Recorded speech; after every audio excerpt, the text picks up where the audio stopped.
अखण्डमण्डलाकारं व्याप्तं येन चराचरं तत्पदं दर्शितं येन तस्मै श्रीगुरवे नमः। सदाशिवसमारम्भां शङ्कराचार्यमध्यमाम् अस्मदाचार्यपर्यन्तां वन्दे गुरुपरम्पराम्।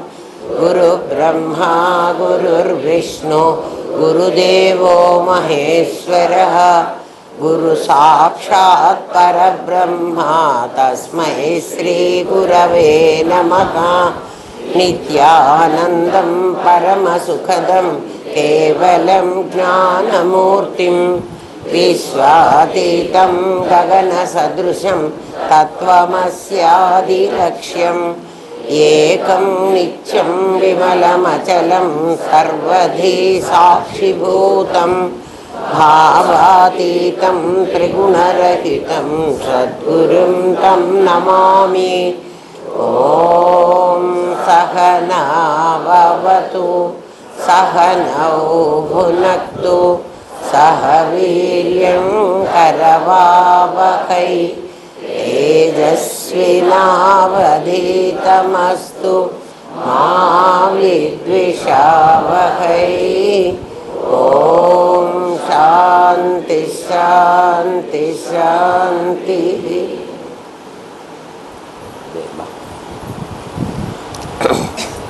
శిష్యుడు ప్రశ్న అడుగుతున్నాడు, ఈ ప్రపంచం లేనిది అంటున్నారు కదా, ఈ ప్రపంచం లేదంటున్నారు, బ్రహ్మ సత్యం జగన్మిథ్య అన్నారు కదా, మిథ్య అంటే ఏమిటి? కనపడుతుంది, నిజంగా లేనిది కదా. మిథ్య, ఈ ప్రపంచం లేనిది అన్నారు కదా, ఏమా ఇది ఎలాంటి లేనిది? లేదంటే అసలే లేదా, అసలే లేకపోతే కనిపిస్తున్నది, కనిపిస్తూ కూడా లేదు అని అనుకోమంటే మాకెట్లా తెలియాలి? అంటే లేదు అనుకోమంటే అంటే దీన్ని విచారణ చేస్తే లేదు, విచారణ చెయ్యకపోతే ఇది ఉంది. మీ ప్రపంచం ఒక నేనంటారు, ఒక నాదంటారు, నాది పోతుందంటారు, నేను పోదంటారు. అదేమిటో అసలు గురుదేవా, మీరు ఎంత చెప్పినా నాకు అర్థం కాలే కదా. ప్రపంచం లేదు అంటున్నారు, పరమాత్మ ప్రపంచంగానే ఉన్నాడు అంటున్నారు. వాడు ఉన్నాడు కదా, ఉన్నాడు అన్నవాడు ప్రపంచంగా ఉన్నాడు అంటే లేడని మీరు ఎట్లా చెప్తారు? అప్పుడు ప్రపంచంగా పరమాత్మ ఉన్నాడని ఒప్పుకోవాలి. అప్పుడు ప్రపంచంగా పరమాత్మ ఉన్నాడు అంటే గొలుసు ఉంది అని అంటే అది గొలుసుగా, బంగారం గొలుసుగా ఉంది అన్నప్పుడు గొలుసు బంగారం రెండు ఉండవు కదండి, ఒకటే ఉంటుంది కదా. ఆ ఒకటి ఉన్నదనాలి కానీ లేదని మీరు ఎట్లా అంటారు కదా. అందుకని ఇది ఎలాంటి లేనిదో నాకు చెప్పండి. ఇది లేదు లేదు అంటున్నారు, ఎలాంటి లేనిదో నాకు చెప్పండి. మీకు అర్థం అవ్వాలంటే మీరు చదువుకున్నారా అని అడుగుతాను నేను. చదువుకున్నామంటారు, చదువుకున్నామంటే మీరు కూడా చదువుకున్న వాళ్ళే. కానీ ఎంత చదువుకున్నారు అంటే 5వ క్లాసులో 5వ క్లాస్ అంత చదువుకున్నారు, 10వ క్లాసులో 10వ క్లాస్ అంత చదువుకున్నారు, ఇంటర్మీడియట్కి వచ్చేప్పటికి అంత చదువుకున్నారు కదా. కానీ కాలేజీకి వచ్చి యూనివర్సిటీకి వచ్చి మీరు అంతా చదువుకున్నారంటే, చదువుకున్నాను అని చెప్తున్నారంటే మీరు యూనివర్సిటీలో చదువుకున్నారా, 10th క్లాస్లో చదువుకున్నారా? అందుకని మరి మనం ఏమంటాం, నేను డిగ్రీ దాకా చదువుకున్నానండి అంటే నీ చదువుకి ఒక హద్దు వేస్తున్నావు, అంతేగాని నేను చదువుకున్నవాడిని అని చెప్పడానికి వీల్లేదు. అయితే నాది చదువు కదా, నీ చదువే కదా, కానీ నేను చదువుకున్నవాడిని అని చెప్పడానికి వీల్లేదు. చూడండి, అర్థమవుతోందా? ఎందుకని చదువుకున్నవాడిని అని ఎవడు చెప్పాలి? అంతా చదువుకున్నవాడు నేను చదువుకున్నవాడిని అని చెప్పాలి. అట్లాగే ఆత్మ తెలియదా, తెలుసా అడుగుతున్నాడు కదా. ఈ ప్రపంచం లేదు అంటున్నారు, ఇది ఎలాంటి లేనిది. ఎంతవరకు దీన్ని నాకు అర్థమయ్యేటట్టుగా ఉంటే అంతవరకే నా జ్ఞానం కదా. నా జ్ఞానాన్ని సమాధి వచ్చింది అనుకోండి, ఒక సమాధి వచ్చిన వాడిని చెప్తున్నా, వాడు నాయన నీకు సమాధి వచ్చింది నిజమే, నువ్వు ఆత్మవేను, అహం బ్రహ్మాస్మి, నీకు అనుభవమైంది. అనుభవాల్లో ఉంటాయి కదా, నీకు అనుభవమైంది అని చెప్తాడు గురువు. వాడక్కడికి నాకు అనుభవం అయిందని ఆగిపోయినాడు అనుకో, ఫర్దర్ వాడికి తెలియదు. ఎందుకంటే నాకు అనుభవం వచ్చిందన్నారు కదా మీరు అంటే, ప్రతిదీ అనుభవమే కదా. పెళ్ళవ్వడం ఒక అనుభవం రా, పిల్లవాడు పుట్టడం ఇంకో అనుభవం రా. పెళ్ళవ్వడం అనే అనుభవం నీకు వచ్చిందిరా నాయన అని చెప్తే, పిల్లవాడు పుట్టే అనుభవం కూడా నీకు వచ్చిందని చెప్తానా? అంటే ఈ అనుభవాన్ని నువ్వు మళ్ళీ సంపాదించుకోవాలి. అర్థమైందా? అట్లా సమాధి అనే అనుభవం నీకు చాలదు. నేను చాలాసార్లు చెప్తాను. ఇది ఎట్టాడిది అంటే, పుల్లారెడ్డి స్వీట్లో మాసర ఇచ్చాడు. ఎందుకు ఇస్తాడు అంటే నిన్ను ఆకర్షించడానికి. అది అందరితో నువ్వు సంతృప్తి పడి నేను ఇదేను అని అనుకున్నావు అనుకో, నువ్వు సంతృప్తి పడితే నీకు తర్వాతది తెలుసుకోవాలనే కోరిక ఉండదు. ఉండకపోతే ఏమిటండి నష్టం అని మీరు అడగచ్చు. ఎవడెవడు ఏ ఏ భావంతో నా దేహాన్ని వదులుతాడో వాడు ఆ భావంతో పుట్టాలి. అది కదా గీతలో పరమాత్మ చెప్పింది ఏమిటి? ఎవడెవడు ఏ ఏ భావనతో శరీరాన్ని వదులుతాడో. ఇప్పుడు వీడు శరీరాన్ని ఎలా వదులుతాడంటే, నాకు తెలుసు అన్న భావంతో వదులుతాడు. వాడికి తెలిసిందా? తెలియకుండా తెలుసు అన్న భావంతో వదిలితే ఏమవుతాడు? అజ్ఞానంలో వదులుతున్నాడు. మళ్ళీ వాడు ఎట్లా పుట్టాలి? అజ్ఞానంగానే పుడతాడు. నాకు తెలియలేదు, నేను ఇంకా తెలుసుకోవలసింది ఉంది. ఒక 10th క్లాస్ చదివిన వాడు, అరే ఇంకా చదువు ఉంది, నేను చదువుకున్నవాడినే, కానీ అంతా చదువుకున్నవాడిని కాదు. అంతా అంటే ఎంత అండి అంటే 7 స్టేజెస్, 7 భూమికలు చెప్పాం మీకు. 7 భూమికలు నీకు అర్థమయ్యే వరకు నువ్వు చదువుకునే తీరాలి. అందుకనే పరమాత్మ గీతలో ఏమన్నాడు? నాయనా నీకు 7 భూమికలు ఇప్పుడు నీకు అర్థం కాకపోతే నష్టం లేదు, నాకు కాలేదు, నేను ఇంకా తెలుసుకోవాలి అనే భావనతో నువ్వు చావు. అర్థమవుతోందా? చస్తే నాకేమిటండి లాభం? ఆ భావనతో చస్తే నీకు తెలియలేదు అనుకున్నావు కదా, ఆ తెలియజేయడం కోసం నేను మళ్ళీ నిన్ను మానవ జన్మలో పుట్టిస్తానురా. అర్థమవుతోందా? అందుకని ఎవడెవడికి నేను చెప్పింది అందరికీ అంతా తెలుస్తుందని నేను అనుకోను. ఎందుకంటే ఎవడికి కూడా అంతా తెలియదు, తెలిసినట్లే ఉంటుంది. అందుకే దాన్ని బ్రహ్మ విద్య అన్నారు కదా. తెలిసినట్లే ఉంటుంది. నాకు ఇంకా తెలియలేదు, ఇంకా తెలుసుకోవలసింది ఉంది అన్న భావంతో నువ్వు చావు. ఎందుకు నన్ను చావమంటున్నారంటే, ఎప్పుడో ఒకప్పుడు చావాలి కదా, ప్రేత్యా కదా. అప్పుడు ఏమవుతుందంటే నీకు తెలుసుకోవడానికి అవకాశం ఇస్తాడు పరమాత్మ. నాకు తెలిసింది అని అనుకున్నాను అనుకో, ఒక చిన్న మాట చెప్తాను మీకు. ఒక తల్లి, నేనంతా వ్యాపించాలి పరమాత్మ అని నేను మీకు పాఠంలో చెప్పిన మాట నిజమే, నేను అబద్ధంగా అంటల్లా. వ్యాపించాలి అంటే ఏమిటి? అంతటా నేనైపోవాలి. అంతటా నేను అని నిన్ననే చెప్పాను. మనస్సు లక్షణం ఏమిటంటే, అక్కడ అది ఉంది, ఇక్కడ ఇది ఉంది అనే ప్రమాణం నీ మనస్సుకి ఎప్పుడూ అదే ఉద్దేశం. అందుకని నేను అక్కడే ఉన్నాను అని ఎవరైనా అన్నట్లయితే, అక్కడ ఇక్కడ అని 2 చూపిస్తున్నది నీ మనస్సు. ఇప్పుడు నువ్వు ఏ లెవెల్లో ఉన్నావు? మనోమయ కోసం లెవెల్లో ఉన్నావు. ఇంకా విజ్ఞానమయ కోసం, ఆనందమయ కోసం అని 2 కోశాలు దాటాలి నువ్వు. అర్థమైందా?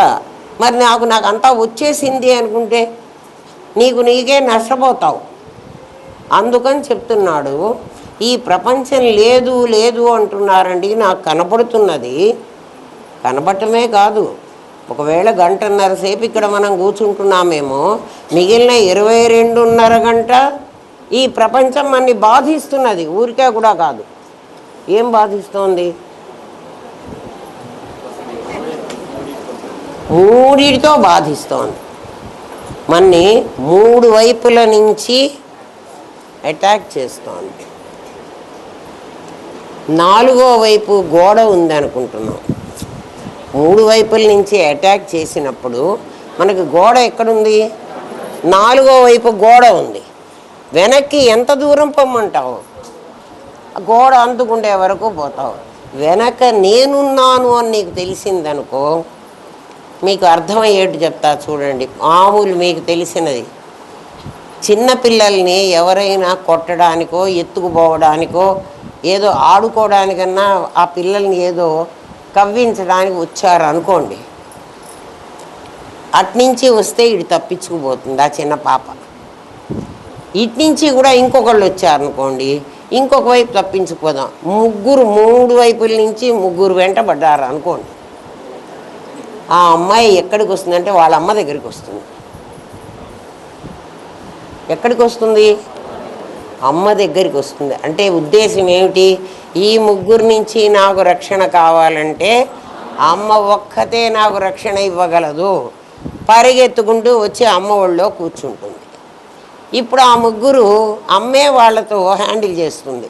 ఒరే మీరు తప్పులు చేస్తున్నారే, పిల్లని ఏడిపించవాకండ్రా, అట్లా అమ్మే అంటుంది కదా. అందుకని ఈ 3 మనం చిన్నపిల్లలం, మనం అంటే జీవుడు. జీవుణ్ణి 3 వైపుల నుంచి మన్ని బాధిస్తున్నారు. ఎట్లా బాధిస్తున్నారు అంటే, ఒకటేమో జాగ్రత్త అవస్థ, ఒకటేమో స్వప్నావస్థ, ఒకటేమో సుషుప్తి అవస్థ. చూడండి, జాగ్రత్త అవస్థలో మనకి కనపడే ఈ ప్రపంచమంతా మన్ని బాధిస్తుంది. స్వప్నావస్థలో మనం సృష్టించుకున్న ప్రపంచం మన్ని బాధిస్తున్నది. సుషుప్తిలో నాకేమీ తెలియదు అంటే నిన్ను అజ్ఞానంలో పడేస్తున్నది. 24 గంటలు నిద్రపో అని చెప్పామనుకో ఏమవుతుంది? పోగలవా? పోలేవు. మరి సుషుప్తి నిన్ను సంతోషపెడుతోంది. 1 గంట నిద్రపోమంటే హాయిగా ఉంది, ఒక 2 గంటలు నిద్రపోమంటే హాయిగా ఉంది. రాత్రంతా నిద్రపోమంటే ఏమో పగలు లైట్లు ఇవన్నీ లేవు కదా, సూర్యకాంతి, ఏదో నిద్రపోకపోతే పర్వాలేదులే, రాత్రి అయితే ఎప్పుడైనా తెల్లవారుతుంది, మళ్ళీ నేను లేస్తాను, అటువంటిదన్నా అనుకోవచ్చు. నీకు 24 గంటలు ఎవడన్నా నిద్రపోయమన్నాడు అనుకో, చాలా కష్టమైంది. ఏంటో చెప్పనా? 24 అవర్స్ ఒక పనే చేయమంటే నీకు కష్టం. మార్చుకోమంటే పర్వాలే, అది మంచి అయినా సరే చెడైనా సరే. వెంకటేశ్వర స్వామి దర్శనం చాలా గొప్పది మనకి కదా. స్వామి దర్శనం కోసం 300 పెడతాం, 500 పెడతాం, 10,000 పెడతాం, 1,00,000 పెడతాం, కోటికి పెడితే 24 అవర్స్ దేవుడి ముందర ఉండనిస్తారట. మన దగ్గర ₹1,00,000 ఉంటే ఒక్కరోజు కదా, 24 గంటలు దేవుడి ముందర ఉండమన్నారు అనుకోండి. మనం కోటి కట్టి ఎట్లా కొట్ల, మనకు చాలా డబ్బులు ఉన్నాయనుకుందాం, కోటి కట్టేద్దాం. ఎంతసేపు వెంకటేశ్వర స్వామిని చూడగలవా? ఏమనిపిస్తుంది నీకు? ఏమ్మా, నీ దర్శనమే వాడు వెళ్ళమంటున్నాడు కాబట్టి నువ్వు చూడాలంటున్నావు, కానీ వాడు ఉండమన్నాడు అనుకో, అందరినీ ఆపేసి ఎంతసేపు దేవుణ్ణి చూస్తావు? అంటే మంచిదైనా కూడా నువ్వు 24 గంటలు చేయలేవు. అటువంటిది చెడ్డది నిద్రలో పడి సావమంటే 24 అవర్స్ నిద్రలో ఉండగలవా? ఉండలేవు. అట్లా 24 గంటలు నిద్రలో ఉండేటైతే, ఉంటాము అని అనుకునేటట్లయితే, క్రిమికీటకాలన్నీ అజ్ఞానంలోనే ఉన్నాయి, జంతువులన్నీ అజ్ఞానంలోనే ఉన్నాయి. ఆ జన్మ వద్దుని ఇంకో జన్మ కావాలి అనేవి ఎందుకు అనుకుంటున్నాయి? వస్తున్నాయి కదా.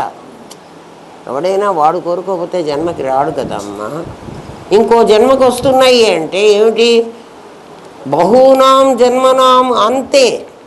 అన్ని జన్మల తర్వాత ఆఖరికి నాకు మానవ జన్మ వస్తే, ఎందుకు ఆఖరికి నీకు మానవ జన్మ అంటే, మానవ జన్మలోనే జ్ఞానాన్ని పొంది తర్వాత నేను మళ్ళీ జన్మ లేకుండా చేసుకునే స్థితి ఈ ఒక్క చోట్లోనే నీకు దొరుకుతుంది, ఇంకో చోట లేదు. అటువంటి జన్మ నీకు ఇవాళ వచ్చింది. దీన్ని నీ అజ్ఞానంతో వేస్ట్ చేసుకున్నావు అనుకో, మళ్ళీ ఇటువంటి జన్మ అయితే రాదు. మరి వస్తుందని మీరే చెప్పారు కదండి. కృష్ణుడు మళ్ళీ నీకు ఆ జన్మే ఇస్తానని చెప్పాడు కదా, మరి మాకు ఎందుకు రాదు అంటే, ఎవడికి ఇస్తా అన్నాడు? యోగభ్రష్టో, నువ్వు నన్ను చేరుకోవడానికి, నన్ను తెలుసుకోవడానికి ప్రయత్నించి ఆ ప్రయత్నంలో నువ్వు సఫలం కాకపోతే, నువ్వు దేహాన్ని వదిలితే, అప్పుడు నేను నీకు ఇటువంటి జన్మ ఇస్తాను అని చెప్పాడు కదా. కానీ మనం అందుకోసం అనుకోవటల్లా. నాకు ఇక్కడే తెలిసిపోయింది అనుకున్నావు అనుకో, నీకు మళ్ళీ అలాంటి జన్మ రాదు. ఎవరికైనా అటువంటి అపోహ ఉంటే తొలగించుకోండి. నేను ఇంకా తెలుసుకోవాలి, ఎందుకంటే నాకు తెలిసిందే చాలు అని అనుకున్నావంటే బ్రహ్మ విద్య అంత గొప్పది అని ఋషులు చెప్పరు. మన కోసం ఇన్ని ఉపనిషత్తులు రాయరు, ఇన్ని బ్రహ్మసూత్రాలు రాయరు. శంకర భగవత్పాదులు లాంటి వాళ్ళు కన్యాకుమారి నుంచి కాశ్మీర్ దాకా తిరిగి రకరకాల మనుషుల్ని కలిసి, నాయనా మీ సిద్ధాంతం తప్పు అని ఖండించి బ్రహ్మ విద్యను వ్యాప్తి చెయ్యరు. అది మనకు అర్థం కావాలి. మనకు తెలిసింది చాలదు, ఖచ్చితంగా చెప్తున్నాను. ఎవడైనా నాకు తెలిసింది నాకు చాలు అనుకుంటే, నీకు ధనం సంపాదిస్తే ఇంకా చాలు అనుకుంటే మంచిది. అదే ఏమిరా కదా, ధనం సంపాదిస్తే ఇంకా చాలు నాకు అని ఎవడన్నా అనుకుంటున్నాడా? అదైతే ఇంకా ఇంకా కావాలి. ఇది నాకు సమాధి వచ్చింది కదా చాలు. నీకు బొంద సమాధి అంటే ఏమిటో నీకు తెలియదు, అది చెప్తాడు ఇప్పుడు. నీకు అర్థమైందా? అడుగుతున్నాడు. ఈ ప్రపంచం లేదు అని నీకు తెలిసిందా? సమాధి వస్తే ప్రపంచం లేదని తెలీదు. సమాధి వచ్చిన క్షణకాలంలో నీకేం తెలుస్తుందంటే, నీ దేహం లేదు, నీ చుట్టూ ఉన్న ఆ మూడు లేవు. ఎందుకంటే నిద్రలో నీకేమున్నాయి? నిద్రలో నీకేం లేవు కదా. మరి అదే కదా సమాధిలో. మరి సమాధికి నిద్రకు తేడా ఏమిటి? సమాధి అజ్ఞానంలో, నిద్ర అజ్ఞానంలో ఉన్నావు, సమాధి జ్ఞానంలో ఉన్నావు కదా. మరి అది నిద్ర అన్నా 10 గంటలు పోతావు, నిద్ర 8 గంటలు పోతావు కదా. కనీసం 6 గంటలన్నా పోతావు. 6 గంటలు నిద్ర పోతే మనం బతకం, ఖచ్చితంగా పోయి ఉంటావు. కానీ సమాధి 6 నిమిషాలు కూడా పోలే. అర్థమైందా? ఎంతసేపు పోయినావు? శంకర భగవత్పాదులు చెప్పిన మాటలో, ఎవడైనా ఒక బలవంతుడు, బలవంతుడు అంటే చాలా స్ట్రాంగ్ ఫెలో, అంటే వాడు విసిరితే అంత దూరం, ఎంత దూరమైనా పోతుంది. మన రాయి విసిరితే అక్కడికే పోతుంది. అటువంటి వాడు ఒక ఏనుగునెక్కి, ఏనుగు మీద ఆ బలవంతుడు నుంచుని దాని మీద నుంచి ఒక రాయి విసిరేస్తే అది కింద పడడానికి ఎంత టైం పడుతుందో, కింద పడడానికంటే భూమికి చాలా ఆకర్షణ శక్తి ఉంది కదా. అంతసేపే సమాధిలో ఉండగలడు ఎవడైనా, ఎంత పెద్ద మునగాడైన, గురువు ఇచ్చిన వాడైనా. అది ఎందుకు ఇచ్చాడు అంటే, నాయన ఇది నువ్వు నీ స్థితి, అది నువ్వు అర్థం చేసుకుని ఆ స్థితిలో ఏషా బ్రాహ్మీ స్థితి పార్థ అన్నాడు భగవద్గీతలో. బ్రాహ్మీ స్థితి అంటారు దాన్ని. ఆ స్థితిని నువ్వు జ్ఞాపకం పెట్టుకుని 24 అవర్స్ నువ్వు ఆ స్థితిలో ఉండగలగాలి. నేను అక్కడుంటాను, ఇక్కడుంటాను అంటే కాదు. అక్కడ ఇక్కడ లేదు. అర్థమైందా? సరే, అర్థం కాకపోతే ఇంతకంటే ఎవడు చెప్పేవాడు ఉండడురా, మీ కర్మ అనుకుంటా వదిలేస్తా. శాస్త్రానుసారం ఆన్సర్ చెప్తున్నాడు. ప్రశ్న అర్థమైందా మీకు? ఎవడికి వాడు తనకు పరమాత్మ తెలిసాడు అని అనుకుంటున్నాడు. పరమాత్మ నీకంతా తెలియదు. ఎందుకంటే పరమాత్మ పూర్ణంగా ఉన్నవాడు, అందులో ఏమాత్రం కల్తీ ఉండడానికి వీల్లేదు.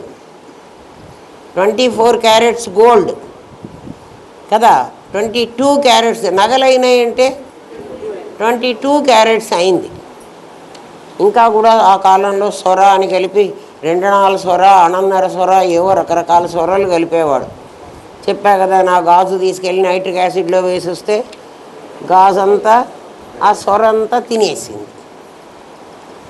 అంటే ఈ ప్రపంచం నీకు అలాంటిది అని చెప్తున్నాడు. ఇది కల్తీది. కల్తీలో కూడా ఏం కల్తీయో కూడా చెబుతాడు, వినండి. మళ్ళీ ఆ కల్తీని మళ్ళీ బంగారం మారుస్తాడు ఈయన. చాలా మోసం. ఆ మోసం అర్థం చేసుకోవడం కూడా మనకు చాలా కష్టం. అందుకే చెప్తూ ఉంటారు, ఎల్లంరాజు గారు అయితే అంటూ ఉంటారు, కృష్ణ పరమాత్మ మొత్తం మోసమేనని. మొత్తం మోసమేనంటే మీకు ఒక మాట చెప్తా కృష్ణుని గురించి. కృష్ణుడు ఆ గోపికా వస్త్రాపహరణం అని విన్నారా మీరు? గోపికా వస్త్రాపహరణంలో ఏం చేశాడు? వాళ్ళ గోపికలందరూ ఆ నీళ్లల్లో దిగాలని వాళ్ళు కట్టుకున్న బట్టలన్నీ ఒడ్డున పెట్టి వాళ్ళు నీళ్లల్లో దిగారు. వాళ్ళు అనుకోవడం ఎవ్వరు లేరు కదా ఇక్కడ, మేము మళ్ళీ నీళ్లలో దిగి వచ్చి ఈ బట్టలు కట్టుకుంటాము అని అనుకున్నారు. కృష్ణుడు ఆ బట్టలన్నీ కాజేశాడు. మనకు తెలిసింది అదే కదా గోపికా వస్త్రాపహరణం అంటే. వాళ్ళందరినీ మీరు 2 చేతులు ఎత్తి దండం పెడితే తప్ప నేను ఆ బట్టలు ఇయ్యను పొమ్మన్నాడు. ఇటువంటి వాడిని మనం ఏమంటామంటే ఒక రౌడీ అంటాం కదా. ఒకళ్ళని న్యూడ్గా చూడాలి అనుకున్నాడంటే అర్థం ఏంటి? వాడు చాలా చెడ్డవాడు. అంటే మీ దృష్టిలో కృష్ణుడు అలాంటి పని చెయ్యొచ్చునా? ఇంకొకళ్ళు మనని విమర్శించేటువంటి పని కృష్ణుడు చేయటం తప్పు కాదా కదా? కృష్ణుడి పరిస్థితి ఆలోచించండి. ఇప్పుడు కృష్ణుడిని నేను ఎట్లా సేవ్ చేస్తానో మీరు చూడండి. కృష్ణం వందే జగద్గురు. కృష్ణుడు ఎటువంటి వాడు అంటే డీకోడ్ చేస్తా, అంతకంటే నేనేం చేయను. అక్కడ ఉన్నవి నేనేం మార్చను. కృష్ణం వందే జగద్గురు. జగద్గురు అయిన వాడు ఇలాంటి పని చెయ్యొచ్చునా? చేయకూడదు. ఆ గోపికలందరికీ వాళ్ళ భర్తలు ఉన్నారు, వాళ్ళకి సంసారాలు ఉన్నాయి, వాళ్ళకి పిల్లలు ఉన్నారు. మీకు తెలుసో తెలియదు కదా. వాళ్ళ ఇళ్లల్లో ఎవరి ఇళ్లల్లో వాళ్ళు సంసారం చేస్తున్నారు. వాళ్ళు కదా కృష్ణుడు వేణు ఆ మురళికి విని వాళ్ళు పరిగెత్తుకొని వచ్చారు. వాళ్ళందరికీ పరమాత్మ ఏం చెప్తున్నాడంటే దేహం వస్త్రం లాంటిది కదా. వాసాంసి జీర్ణాని యథా విహాయ అన్నాడు. వస్త్రాన్ని తీసేస్తే కదా, పాత వస్త్రాన్ని తీసేసి కొత్త వస్త్రాన్ని కట్టుకోవడం వంటిది మీ దేహము అని. అంటే వాళ్ళని వస్త్రాలు తీసేశారు వాళ్ళు. అంటే ఏమిటి? దేహభావన వదిలేశారు. మీకు దేహభావన వదిలేసామని అనుకుంటున్నారు, మీకు దేహభావన ఇంకా ఉంది. అందుకని చేతులెత్తి దండం పెట్టమన్నాడు. దేహం ఉంది అని అనుకుంటున్నారు కదా. వాళ్ళు నీళ్ళల్లో దిగారురా. దేహాలు అనేటువంటి వాళ్ళ వస్త్రాలు వాటిని విప్పేశారు. అంటే దేహభావన వాళ్ళు వదిలేశారు. వాళ్ళు ఏమనుకుంటున్నారు? బట్టలు ఇప్పేశాం కాబట్టి మేము ఇంకా నీళ్ళల్లో దిగాము అనుకుంటున్నారు. మరి నీళ్ళల్లో బట్టలు విప్పేసిన వాడి దేహభావన వదిలిన వాడికి నమస్కారం పెట్టడానికి భయం ఏమిటి? మీరు వదిలామని అనుకుంటున్నారు కానీ వదలలేదు అని వాళ్ళకి బుద్ధి చెబుతున్నాడు. అంతేగాని వాళ్ళని చూడాలని కృష్ణుడు అనుకోలే. మీకు ఎవరైనా అడిగితే కూడా చెప్పండి. కృష్ణుని గురించి మీకేం తెలుసు? విమర్శించేవాడికి ఏం తెలుసు? మీకేం తెలుసు? అంటే మీకు తెలియదు. మీకు తెలిస్తే ఇటువంటిది అర్థం కావాలి కదా. కృష్ణుడు వాళ్ళందరినీ వాళ్ళందరూ సంసారులు. ఎవరు? ఆ గోపికలు. అంటే మీరు మీ భర్తలతో సంసారం చెయ్యండి, కానీ మనస్సు నా మీద పెట్టండి. దేహానికి భర్త ఉన్నాడు, నీకు భర్త లేడు, నువ్వు నేనే. అర్థమైందా? గోపికలందరూ రాధలు, కృష్ణుడు పరమాత్మ. గోపికలు రాధలకి భర్తలు ఉన్నారు. నీకు అర్థమైందా? ఏమ్మా అంటే ఏం వదలమన్నాడు? దేహాభిమానం వదిలామని అనుకుంటున్నారా? చీర వదిలేసినట్టు వదిలేయడం కాదు. మీకు దేహాభిమానం, చీరలు వదిలినా మీకు దేహాభిమానం ఉంది, అది వదలమని చెప్పాడు కృష్ణుడు. ఇప్పుడు అర్థమైందా? ఇంకా అర్థం కాకపోతే మీ కర్మ, ఇంకా నేనేం చేయలే. ప్రతిదీ అట్లా అర్థం చేసుకోవడానికి ప్రయత్నం చేయండి. నాకు వచ్చింది అని కూర్చుంటే చాలదు, ఇంకా అంతకంటే ఏం చెప్పమంటావురా?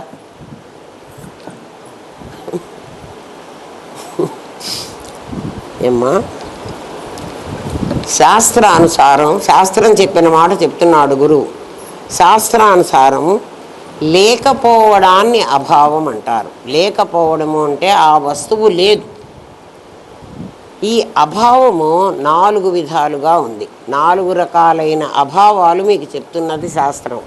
ఏమిటంటే ప్రాగ్ అభావము. ఒక కుండ ఉందిరా, ప్రాక్ అంటే కుండ కాకముందు, ప్రాక్ అంటే ఇంతకు ముందు, కుండ తయారవక ముందు ఉన్నదా? లేదు. కుండ నెక్స్ట్ ప్రధ్వంసాభావము. పగిలిపోయిన తర్వాత కుండ ఉంటుందా? ఒకటి ప్రాగభావము, 2 ప్రధ్వంసాభావము. ఈ 2 మీకు అర్థమైతే కుండ మన శరీరం. మన శరీరం పుట్టక ముందు శరీరం ఉందా నీకు? శరీరమే కదా నీకు కనబడుతోంది. భావం అంటే కనిపించటం, అభావం అంటే కనిపించకపోవడం కదా. అందుకే ఒక తల్లి బిడ్డను కన్నది అంటే బిడ్డను కన్నది అని చెప్తున్నారు. కనడం అంటే చూడడం. అంతకుముందు ఆ బిడ్డ లేదు. మొదటిసారి ఎవరు చూశారు? అమ్మ చూసింది. అంతకుముందు లేదు ఆ బిడ్డ. ఆమె కడుపులో ఉంది కదండి, లేదని చెప్తున్నారు మీరు అంటే ఆమె కడుపులో ఉన్నది కూడా ఆమె చూడలేదు. చూసిందా? చూడలే. ఉన్నది అని అనుకుంటోంది. అట్లా కుండ కూడా ఎక్కడున్నది అనుకుంటున్నాడంటే కుండ కుమ్మరివాడి మనస్సులో ఉంది కదా. కుండగా బయటకు వచ్చింది. అది కాబట్టి కుండ పుట్టకముందు లేదు అంటే ఈ ప్రపంచమంతా కూడా మనం అందరం పుట్టిన వాళ్ళమే కదా. మనం పుట్టకముందు ఉన్నాము అని ఎవడు చెప్తాడు? 1942కు బిఫోర్ నేను లేను. ఉన్నావా అని అడిగితే లేను. అప్పుడు నేను అభావం. దాన్ని ఏమంటామంటే ప్రాగ్ అభావం. ముందు లేను, ఇప్పుడు ఉన్నాను, రేపు ఉండను. ఉంటారా ఎవరైనా? ఉండరు. దాన్ని ప్రధ్వంసాభావం. అభావాలు ప్రాగభావము, ప్రధ్వంసాభావము. ప్రాగభావం అంటే ఇంతకు ముందు లేదు, తర్వాత ఉండదు. దేనికి ఆది లేదు, దేనికి అంతం లేదు. ఆద్యంతాలు అనేవి 2 కొసలు నాకు. నేను ఒక దారాన్ని. ఈ దారానికి ఇది ఆది, ఇది అంతం. నేను ఒక స్ట్రైట్ లైన్. దారమే చూపిస్తోందిలే మా సుధా. ఇదిగో ఈ దారం, ఇది ఆది, ఇక్కడి నుంచి మొదలవుతుంది. ఈ దారం ఇక్కడికి అయిపోతుంది. ఇంకా కాస్త దారం ఉంది అంటే ఇక్కడ లేదు, ఇక్కడ అభావం. ఇక్కడ కూడా అభావం కదా. ఈ ప్రపంచం ఇలాంటిది. అర్థమైందా? పూర్ణం ఎలాంటిది అంటే ఇలాంటిది. దీనికి ఆద్యంతాలు చూపించండి నాకు. దీనికి ఎక్కడ ప్రారంభమైంది, ఎక్కడ చివరైంది అంటే ఇక్కడ మొదలైందండి అన్నావు అనుకో, వాట్ అబౌట్ దిస్ వన్? దీని వెనక ఏముంది, దీని తర్వాత ఏముంది? నువ్వు ఎక్కడన్నా మొదలుపెట్టు. పరమాత్మ పూర్ణం అంటే ఇది. ప్రపంచం పూర్ణం కాదు. ఎందుకని?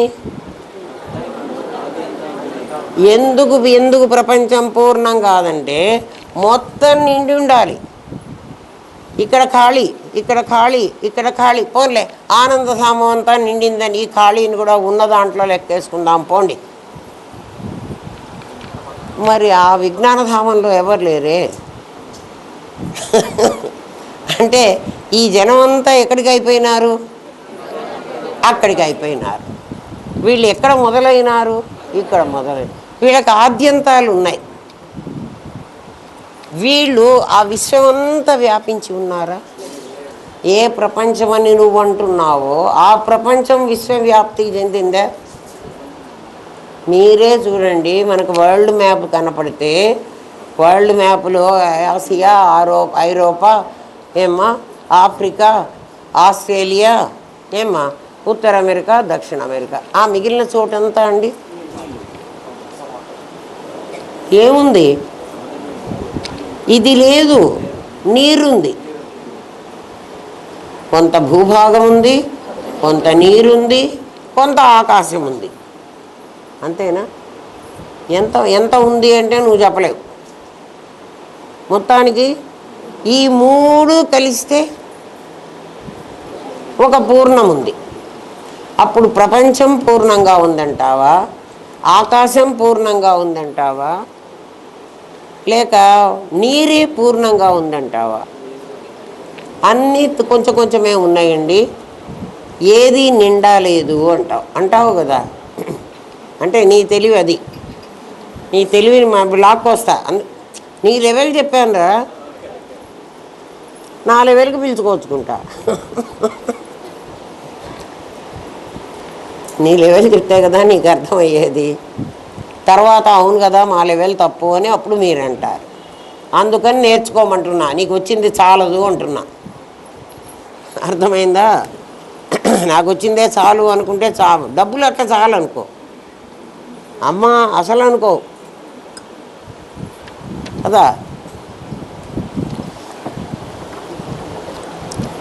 కుండ పగిలిన తర్వాత గుర్తుపెట్టుకొని ఉండండి, నేను అన్ని పూర్ణం చేసి పారేస్తా మిమ్మల్ని.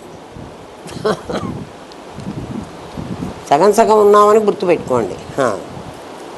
ప్రధ్వంసాభావం, అభావము అన్నాడు కదా. ఈ ప్రపంచం లేదు అన్నారంటే ఎట్లాంటి లేదురా నీకు కావాలి అని అడుగుతున్నాడు గురువు వాడిని. ప్రాగభావం అని చెప్పమంటావా? నీకు ప్రధ్వంసాభావం అంటే పగిలిపోయిన తర్వాత, ప్రధ్వంసం అంటే కుండ పగిలిపోయినాక, ప్రళయం అయిపోయిన తర్వాత, ప్రళయానంతరం ఈ ప్రపంచం ఉంటుందా? ఉండదని మనకే తెలుసు. ప్రళయం ఉంటుంది అంటే ప్రళయంలో ప్రపంచం ఉండదు. అత్యంతాభావం, అత్యంతాభావం అంటే అసలే లేదు, అసలే ఉండదు. ఎట్లా ఉండదంటే పదం అయితే ఉంటుంది, పదార్థం ఉండదు. పదం ఉంటుంది, లేదు, అస్సలు లేదని, అస్సలే లేదని పదం మీరు మాట్లాడటంలే. అస్సలు లేదు, నా దగ్గర అస్సలు లేదు డబ్బులు కదా. అత్యంత అభావము అని అస్సలు లేదు కాదు, వాడు అడిగినంత నీ దగ్గర లేదు, అంతేగాని నీ దగ్గర డబ్బులు ఉన్నాయి. అందుకని నీకు ఆ మాట్లాడడం కూడా తెలియదు. లేదు అను కానీ నా దగ్గర అస్సలు లేదు. మరి అస్సలు లేని వస్తువు ఏది ఉంది? పదం ఉంటుంది. అసలు లేదనే పదం మనకు తెలుసు, దాని పదార్థం ఉండదు. ఆ అసలు లేని వాళ్ళు ఎవడంటే వంధ్యాపుత్రుడు. వంధ్యాపుత్రుడు అంటే ఒక బిడ్డ, గొడ్రాలికి కొడుకు, వాడు అస్సలు లేడు, పదం ఉంది కదా. అట్లాగే కుందేటికి కొమ్ము, తివిరి ఇసుమున తైలంబు తీయవచ్చు. ఇసుము అంటే ఇసుక, ఇసుకలోంచి నూనె తీయచ్చుట. తవిలి మృగతృష్ణలో నీరు తాగవచ్చు. మృగతృష్ణ అంటే ఎండమావులు, ఎండమావుల్లో అసలు నీళ్లు ఉండవు, ఆ నీళ్లు తాగచ్చుట. తిరిగి కుందేటి కొమ్ము సాధించవచ్చు. కుందేటికి అసలు కొమ్మే ఉండదు, మరి కొమ్మును సాధించదు. కానీ చేరి మూర్ఖుని మనసు రంజింపరాదు. మూర్ఖుడున్నాడే అంటే నాకు రాకుండానే నాకు అన్నీ వచ్చినాయి అనుకుంటాడే, వాడు మూర్ఖుడు. వాడిని ఏం చేసినా లాభం లేదు పొమ్మన్నాడు. అంటే నిన్ను ఏ లెవెల్లో పెట్టాడో చూడు, ఆలోచించుకో. పిచ్చి పనులు చేయగాకండి. స్టూడెంట్ అంటే స్టూడెంట్గా ఉండండిరా కదా, లేదా టీచర్ పొజిషన్లో కూర్చోండిరా కదా. వచ్చు అనుకుని రాకపోతే చచ్చిపోతారు, అన్యాయం అవుతారు. ఇక అన్యోన్య అభావం అని ఇంకొంది. అభావాలు 4 చెప్తున్నాడు. వంధ్యాపుత్రుడు కుందేటి కొమ్ము, కుందేటికి కొమ్మే ఉండదు, అది అత్యంత అభావం, ఎవడు కూడా చూపించలేడు. రాగభావం చూపించవచ్చు, ప్రధ్వంసాభావం చూపించవచ్చు. ప్రధ్వంసాభావం ఎట్లా చూపిస్తారండి? కుండ పెంకులు చూపిస్తారు, చచ్చిపోయే మనిషిని చూపిస్తారు.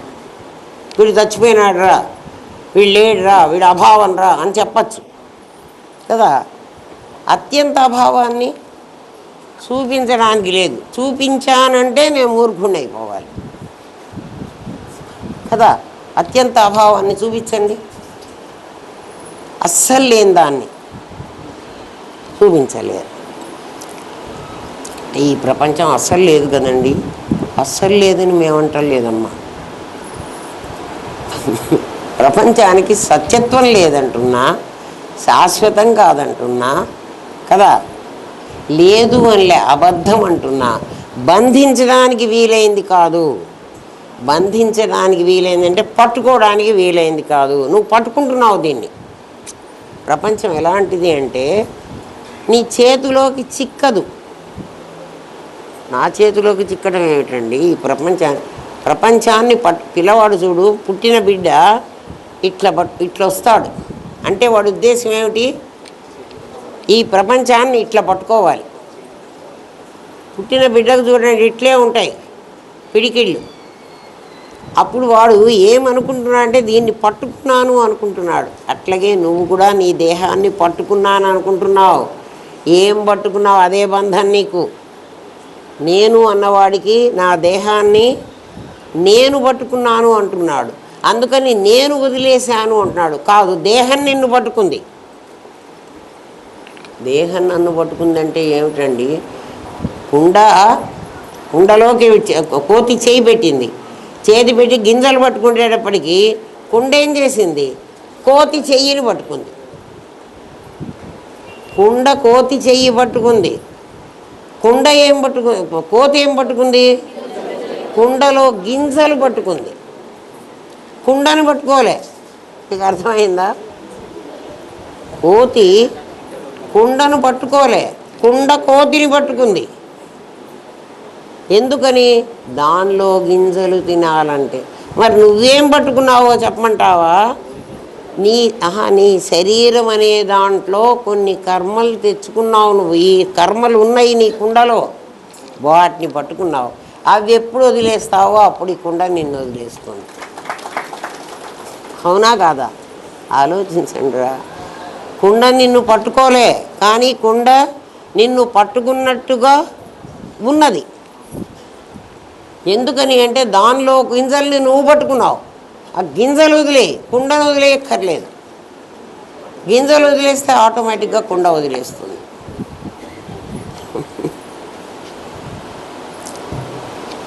మరి అన్యోన్య అభావం. ఇప్పుడు నీకు అన్యోన్య అభావం చెప్తాడు. దేహము దేహి కలిసినట్లుగాను, నీ శరీరము నీ నేను నీ నాది కలిసినట్లుగాను, కలవనట్లుగాను ఉంటారు. ఒకసారి ఏమో నేను విడిగా ఉంటుంది, ఒకసారి నాది విడిగా ఉంటుంది కదా. నేను విడిగా ఉంటుంది, నాది విడిగా ఉంటుంది. ఇంకొకసారి ఏమవుతుందంటే ఆ నేనుని కనపడకుండా చేసి నాది నేనై కూర్చుంటుంది. నేను నా భార్య వచ్చామంటే ఏమైనావు?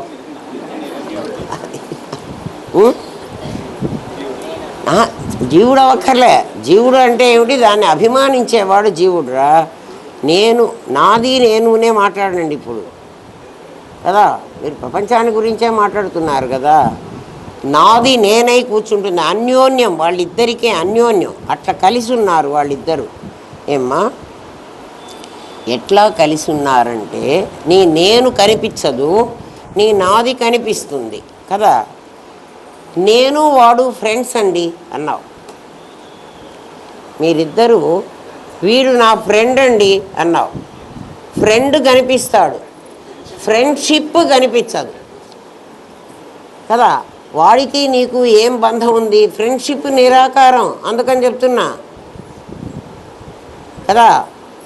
దేశం కూడా నిరాకారమే. వాడంటే నాకు పడదండి కదా. ఎక్కడుందో చూపించు. వాడు నా శత్రువు, వీడు నా మిత్రుడు. నీకు మిత్రుడు శత్రువు అంటున్నారు. అట్లా నీ నేనుకి నీ నాది ఉంది, అది కనిపించదు. కానీ అది ఉండకపోతే నీకు ఫ్రెండ్ ఉండడు. ఏమిరా, అర్థమవుతుందా? అన్యోన్య అభావం అంటాము దాన్ని. అన్యోన్యం, వీడికి అది కనిపించదు, వీడికి అది కనిపించదు, కానీ వీడికి అది ఉంది, వాడికి కూడా అది ఉంది. మీ నేనులు అలాంటివి. నేను కనిపించడానికి వీల్లేదు. కనిపిస్తే ఏమిటండి నష్టం? దృశ్యం నశిస్తుందండి. కనిపించిందంటే నాశనం అయిపోతుంది. అంటే నాశనం అయిపోతుందంటే అది ఉండడానికి వీలు ఉండదు. మనకందరికీ మన శరీరాలు కనిపిస్తున్నాయి. కనిపించే శరీరాలు ఇవాళ కాకపోతే రేపైనా పోతాయి. కనిపించని ఫ్రెండ్షిప్ ఉందే, అది పోదు. అట్లా నేను పోదు, నేను పోదు, నాది పోతుంది. నాదికి నేనుకు ఏముందంటే అట్లాంటి బంధం ఉంది కదా. ఫ్రెండ్షిప్ లేదనుకోండి, ఫ్రెండ్షిప్ లేకపోతే వాడు మా ఫ్రెండ్ కాదు, వాడు మామూలు మనిషి. వాడో మనిషి, వీడో మనిషి. వాడు నాకేం సంబంధం లేదు. సంబంధం మొన్ననే మీకు చెప్పానే, తాడు ఎక్కడుంది? ఆ తాడు కనిపించదు. మీకు ఈ సంగతి ముందే తెలుసు కాబట్టి ఇక్కడ వచ్చింది అది. ఒక భావంతో భావితుడైతే ప్రపంచం ఉంటుంది. ఒక భావంతో నువ్వు భావితుడు అయినావు, అప్పుడు ప్రపంచం ఉంది. ఏ భావంతో నేను భావితుడైనానంటే ఆ అమ్మాయి ఎవరో నాకు తెలియదు కదా. ఆ అమ్మాయిని నా భార్య అనే భావంతో నేను భావితుడినైనా, భావితుడు అంటారు. ఆ భావంతో చూసినప్పుడే అది నాకు భార్యగా కనిపించింది, లేకపోతే అదొక అమ్మాయి. నీ ఫ్రెండ్షిప్ ఎట్లాడిదో నీ భావం అలాంటిది. ఆ భావంతో చూసినప్పుడే వాడు నాకు కొడుకు, లేకపోతే వాడు నీ కొడుకు కాదు. ఎందుకంటే ఒక తల్లి ఒక పిల్లవాడిని కన్నది. ఆ హాస్పిటల్లో ఈ తల్లి ఇంకా తెలివి లేకుండా పడి ఉన్న టైంలో ఈ పిల్లవాడిని తీసుకెళ్ళి ఇంకొక ఆమెకి ఇచ్చేసి నీ పిల్లవాడు చచ్చిపోయినాడు అని చెప్పింది. ఇంకొక ఆమె ఆ పిల్లవాడిని చూసి వీడు నా పిల్లవాడే అన్నది. అంటే ఈ పిల్లవాడు నిజంగా ఎవరి పిల్లవాడు? మొదటి ఆమె పిల్లవాడు. కానీ ఈ పిల్లవాడిని ఈ రెండో ఆమె నా కొడుకు అన్న భావాన్ని వాడి మీద వేసింది. అందుకని ఈమె వాడిని తన కొడుకుగా అనుకుంటోంది. ఆ మొదటి ఆమె తన భావంలో తన కొడుకు చచ్చిపోయినాడు. ఇదే పిల్లవాడిని ఆమె ఒకవేళ ఎత్తుకున్నప్పటికీ ఆమెకి వీడు నా కొడుకు అని అనిపించదు. మరి ఆమె కొడుకే కదా. అది అట్లా మనం ఫస్ట్ ఏ భావాన్ని మన తల్లో వేసుకుని ఉంటామో ఆ భావం ప్రకారం ఆ వస్తువు అదిగా కనపడుతుంది. ఇంకా వాడు ఏం చెప్పినా మారదు. దాన్ని భావితుడు అవ్వటం అంటారు. ఒక భావం చేత భావితుడైనావు. మనం ఏ భావంతో భావితులమైనామంటే ఈ ప్రపంచంలో పుట్టింది మనం ధనం సంపాదించుకోవడానికి, భార్యను చేసుకోవడానికి, సంతానాన్ని కనడానికి. ఈ 3 భావాలతోనే భావితులమైనాం. అందుకని ఎవడైనా చెప్పడానికి వస్తే నన్నే అనేవాళ్ళు, రిటైర్ అయిన తర్వాత అట్లాంటివన్నీ. కానీ ఈ వయస్సులో నీకు ఇవెందుకు అంటే, ఏ వయస్సులో ఇది నేర్చుకోవాలట? ప్రహ్లాదుడు ఏ వయస్సులో నేర్చుకున్నాడు? ధ్రువుడు ఏ వయస్సులో నేర్చుకున్నాడు కదా. కానీ మరి ఎందుకు నాకు ఇంతమంది నా ఫ్రెండ్స్ అందరూ నాకు ఎందుకు అలా చెప్పారు? ఆ భావంతో భావితుడైనా. మీకు అర్థం కావడం కోసం చెప్పారనరా. మీ అందరికీ కూడా ఆ భావం ఒకప్పుడు ఉందా లేదా? ఉంటుంది ఖచ్చితంగా. ఆ భావంతో ఉన్నప్పుడు అదేదో ముసలమ్మలు వెళ్ళి చెప్పుకోవాల్సినటువంటిది. కానీ ఈ బ్రహ్మ విద్య మనలాంటి వాళ్ళకి కాదు. ఏ భావంతో భావితుడు అవమంటున్నామంటే మానవ జన్మ వచ్చిందే నాకు అందుకోసమే. ఎందుకోసం? నన్ను నేను తెలుసుకోవడం కోసం. ఆ భావం లేకపోబట్టి మనకేమైపోయింది? ఈ 3 మనకు కావాల్సినవి. ఇది న్యాచురల్. అది అన్యాచురల్ కదా. ఈ కర్నూలులో ఉండే వాళ్ళందరికీ అది అన్యాచురల్, ఇది అన్యాచురల్. పిచ్చోళ్ళు వాళ్ళందరూ పోయి కూర్చొని ఏంది అక్కడ మాట్లాడుకుంటూ ఉండేది కదా. చచ్చిన తర్వాతనా అప్పుడు చూసుకుందాం మనం. ఎప్పుడు వాళ్ళు ఏం చెప్తారో చెప్పనా, కష్టం వచ్చినప్పుడు కదా చూసుకోవాలి. కష్టం వచ్చినప్పుడు ఆ కష్టం నుంచి ఎట్లా బయటపడాలి అనేది అప్పుడు చూసుకోవాలి. ఇప్పుడు మనకు అవసరం లేదు. మనం ఇప్పుడు ఏం చేయాలి, ఒక భావంతో పుట్టాం మనం భావంతో పుట్టామంటానికి ఏమిటి, ఆ చిన్న పిల్లని అడగండి, దాని చేతిలో పర్స్ తీసుకుంటే నేను లాగేసుకుంటుంది, నువ్వు ఆ రోజు నుంచి దానికి శత్రువువి. అవునా కాదా? దాని వస్తువు ఏదన్నా తీసుకో, దాని వస్తువు దాకా పోక్కర్లేదురా, ఒక బిస్కెట్ ప్యాకెట్ మీరే తెచ్చి దానికి ఇవ్వండి, మళ్ళీ మీరు ఇప్పించుకోండి, మీ నాయన మీ తాత జేజి నాయన అందరు దిగి వస్తారు. అంటే ఏ భావంతో భావితుడైన మనం అందరు దొంగలమురా, మనం నటిస్తాం, లోపల ఉన్నది దాచిపెట్టుకుని మాకందరికీ అట్లా ఏం లేదండి అలా. ఆ చిన్న బిడ్డకు నటించడం తెలీదు. అది ఏం చేస్తుంది, దాని ఒరిజినల్ భావం. ఎందుకు ఏడుస్తుంది అంటే తను ఏం చెయ్యలేక, నిన్ను ఎదిరించలేక కదా. పిల్ల ఎందుకు ఏడుస్తోంది, దాని వస్తువునేది కాపాడుకోవడానికి దాని చేత కావట్లే. ఇంక ఏడిస్తే వదిలేసిపోతారు కదా అని ఏడుస్తుంది. అది ఒక విధమైనటువంటి తను రక్షించుకోవడానికి ఎన్నుకున్న మార్గం. సరే, అరుణ్ గోవిలు రాముడి భావనతో భావితుడు అయితేనే రాముడుగా నటించగలడు, లేకపోతే నటించలేడు. ఆ భావనలో వాడు భావితుడు అవ్వాలి. ఆ భావన లేకపోతే వాడు అరుణ్ గోవిలే. చిత్తు దేహభావనతో భావితుడైతే జీవుడు అవుతున్నావు, సజ్జగద్భావనతో భావితమైతే జగత్ అవుతోంది. సచ్చిత్తులని రెండు ఉన్నాయి మన దగ్గర. ఒక చిత్ అనేది జీవభావంతో భావితుడైనాడు, అప్పుడు అది జీవుడైనాడు. చైతన్యంగా ఉంటే, ఆ అమ్మాయి చిన్న పాప, అది చిత్తు, అది చైతన్యం, దాని శరీరం సత్తు. ఆ చిత్తు అనేటువంటిది నేను జీవుణ్ణి అనే భావంతో భావితుడైంది. నేను జీవుణ్ణి అంటే జీవిస్తున్నవాణ్ణి అన్న భావంతో భావితుడైతే, జీవిస్తున్నదంటే బతుకుతున్నాను, నేను అనే శక్తితోనే నేను బతుకుతున్నాను అని అనుకుంటే అది జీవుడవుతుంది. ఆ సత్తు జగద్భావనతో భావిస్తే అది జగత్తుగా కనిపిస్తోంది, అంటే నాదిగా కనిపిస్తోంది. నాది ఒక సత్తు, నేను ఒక చిత్తు. ఆ సచ్చిత్తులు ఎవరుగా కనపడుతున్నాయి నాకు, జీవుడుగాను జగత్తుగాను కనపడుతున్నాయి. జగత్తుగా కనపడటం ఏమిటంటే ఇది కదా మరి ఒక మనిషికి ఈ ప్రపంచంలో. అర్థమైందా? దశముడి కథలో తానే 10వ వాడు. దశముడి కథ మనకు వివేక చూడామణిలో వస్తుంది. 10వ వాడు వాడే. కొంతమంది మనుషులు నీళ్లల్లో దిగారు, ఒడ్డుకు చేరిన తర్వాత వాళ్ళు లెక్క పెట్టుకున్నారు, ఒరే మనం 10 మంది వచ్చాం కదా, ఎవర్రా అంటే ఎవడు లెక్క పెట్టినా 9 మందే ఉంటున్నారు. వాడు మర్చిపోయినాడు కదా. అది మీకు తెలుసు. తనను తాను తెలుసుకుంటే, మరి తనను తాను తెలుసుకోవాలంటే ఎవడు రావాలంటే ఇంకోటి చెప్పాలి, ఇంకొకడు ఎవరో చెప్పాలి. ఆ చెప్పిన వాడి పేరే గురువు.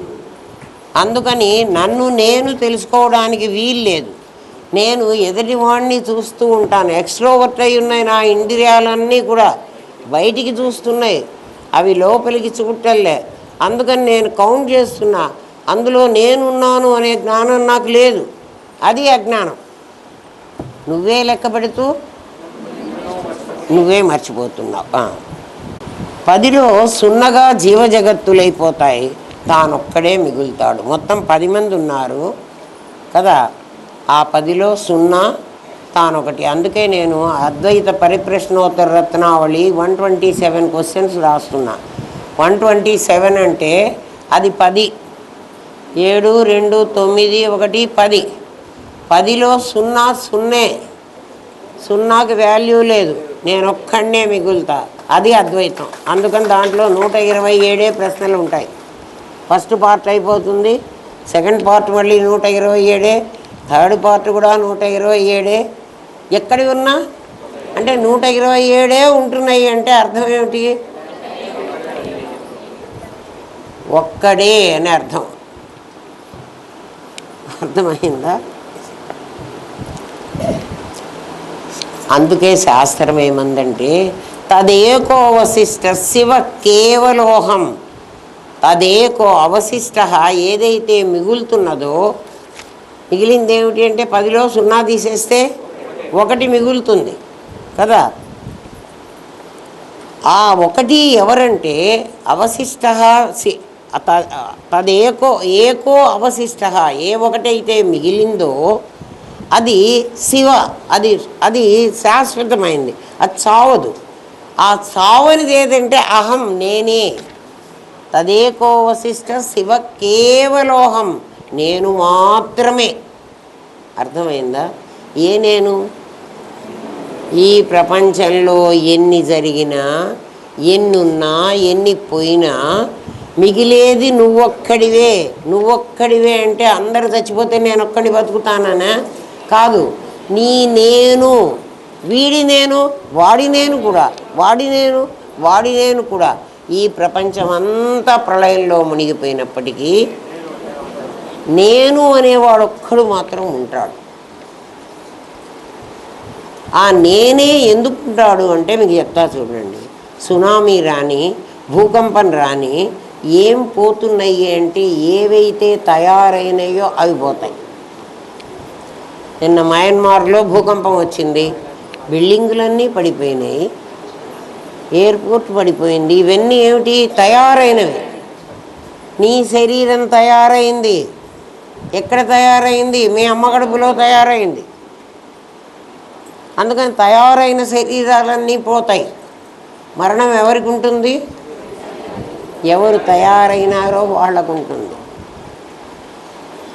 అణువులన్నీ ఒక చోట కలుసుకున్నాయి, అవన్నీ విడిపోతాయి. ఏవి కలుసుకున్నాయో అవి విడిపోతాయి. నేను అన్నవి విడిపోదు. ఎక్కడ కలుసుకున్నాయో అక్కడ అది విడిపోదు. అప్పుడు ఏం మిగులుతుంది? దేశం మిగులుతుంది.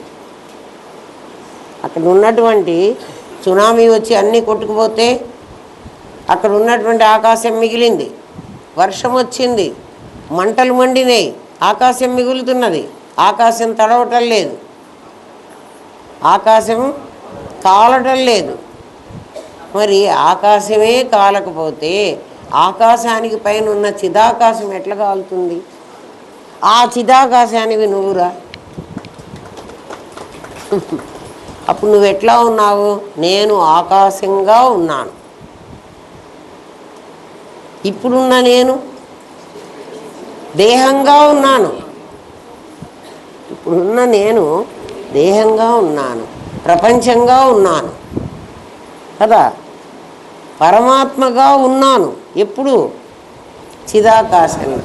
చిదాకాశే సదా భాసం, అక్కడ కనిపిస్తున్నాను నేను. అక్కడున్నాను అంటే అక్కడ అనే ప్లేస్ కాదర్రా. చిదాకాశంలో, చిదాకాశంలో అంటే అంతటా ఉన్నది.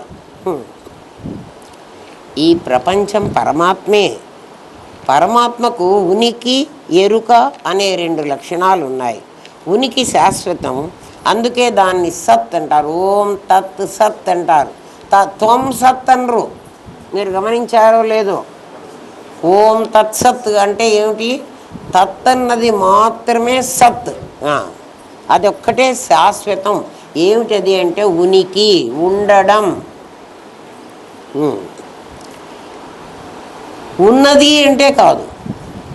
ఉన్నది అంటే నేను ఒకరిని చెప్పాలి అది ఉన్నది అని. ఉన్నది అని అన్నారంటే ఎవరినన్నా ఒకడు ఉండాలి కదా. అందుకని అది ఉంది అని చెప్పాలంటే నేను కదా చెప్పాలి, అది లేదు అని కూడా నేను చెప్పగలను కదా. అందుకని అది ఉంది లేదు కాదు, ఉండడం. ఉండటం అనేటువంటిది దాని లక్షణం. అందుకని దాన్నే సత్తనాలి. అది అస్థి అన్నావు అనుకో, అది అస్థి అని ఎవడంటాడంటే ఏది భాతి అయితే దాన్ని అస్థి అనాలి. దాన్ని భాతి అంటున్నానంటే నేను చూడగలగాలి. అక్కడ పాము ఉంది అని అనాలంటే పాము తనకు తాను నేనున్నానని చెప్పదు కదా. అది ఉంది అని ఎవడు చెప్పాలి? నేను చెప్పాలి. ఏంట్రా అర్థమైందా? తేడా తెలిసిందా? కాబట్టి అస్థిభాతి పరమాత్మ కాదు, సచ్చిత్తులే పరమాత్మ. అందుకే పరమాత్మను ఏమనాలి? సచ్చిదానంద స్వరూప అనాలి. అస్థిభాతి స్వరూప అనకూడదు. అస్థిభాతి అని అనాలంటే చైతన్యమైన నేను ఉండాలి. ఒక పదం మాట్లాడాలన్నా నీకు అట్లా అధికారం లేదు. అమ్మవారు భాషారూప సంప్రదాయేశ్వరి, భాషారూప బృహత్సేన, భావ అభావ వివర్జిత ఆమె పేరు. అది భావానికి ఇందాక భావభావితుడైనావు, అభావానికి కూడా వేరుగా ఉంటుంది ఆమె. అర్థమైందా? అసలు లలితా సహస్రనామం ఒక్కటే చాలరా మీకు బాగా తెలిస్తే. దాని మీద సాధన చేయండి, ఇంకెక్కడికో వెళ్లకుండా. ఉపనిషత్తులు అక్కర్లేదు, బ్రహ్మసూత్రాలు అక్కర్లేదు, భగవద్గీత అసలే అక్కర్లేదు. ఎందుకంటే భగవద్గీత మనకు అర్థమయ్యే భాష కాదు.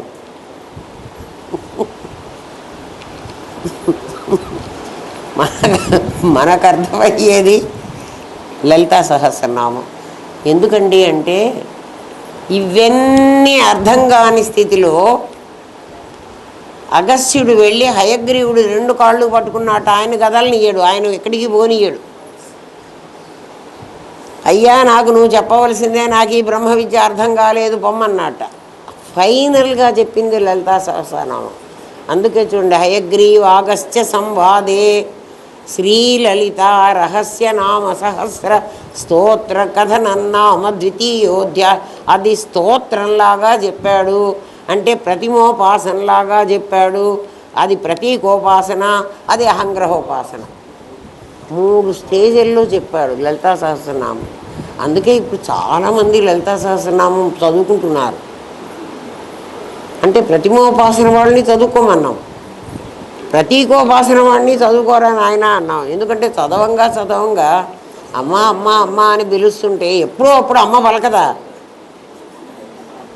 ఖచ్చితంగా పలుకుతుంది. లలిత అర్థం చేసుకోండి కదా. భాషారూప, ఆమె భాషారూపంగా వచ్చింది. అందుకని ప్రతి మాట అందులో ఉన్నటువంటి పదం నువ్వు ఆమెనే చూపిస్తుంది. ఏమ్మా, బృహత్సేన పెద్ద సైన్యం అట ఆమెకి. ఏమిటంటే అకారాది క్షకారాంతం పెద్ద సైన్యం పెట్టుకుంది. వాళ్ళు ఏమిటండి సైన్యం అంటే రకరకాల పదాలు ఉత్పత్తి అవుతాయి దాంట్లోంచే. అక్షరాలు లేకుండా పదాలు ఎట్లొస్తాయి? ఆ పదాలకి అనేక అర్థాలు ఆమెనే సూచించింది. ఎక్కడి నుంచి సూచించిందంటే ఎక్కడ శబ్దం వస్తే ఆ శబ్దానికి ఒక పదం ఆమెనే సృష్టించింది. ఆమె బ్రహ్మాకార వృత్తి, ఆమె సృష్టికర్త్రి, బ్రహ్మరూప. బ్రహ్మగారు చతుర్ముఖ బ్రహ్మ ఉన్నాడు అనుకుంటున్నారేమో మీరు, ఈ సృష్టించిన వాడంతా బ్రహ్మదేవుడని. బ్రహ్మదేవుడు ఎవరో కాదు, అమ్మే. నేను చెప్పలేదర్రా ఆ మాట. సృష్టికర్త్రి బ్రహ్మరూప, గోప్త్రి గోవింద రూపిణి.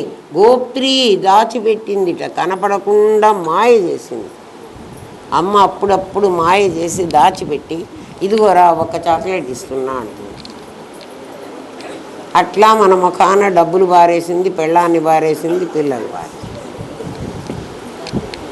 కదా. వాటితో మనం ఆడుకుంటూ తిరుగుతూ ఉంటే, పిల్లలు బొమ్మలాట ఆడుకుంటుంటారనుకో, అమ్మ హాయిగా పని చేసుకుంటూ ఉంటుంది. మన అమ్మ అట్లాగే పని చేసుకుంటూ ఉంది. పిల్లలు బొమ్మలు అక్కర్లేదు అని అమ్మ అని ఏడిస్తే తప్ప అమ్మ రాదు. కాబట్టి బొమ్మలాట ఆడుకోవడం మానేసి అమ్మని పిలుచుకోండి. అమ్మని దగ్గర నుంచోబెట్టుకు బొమ్మలు ఆడుకోండి.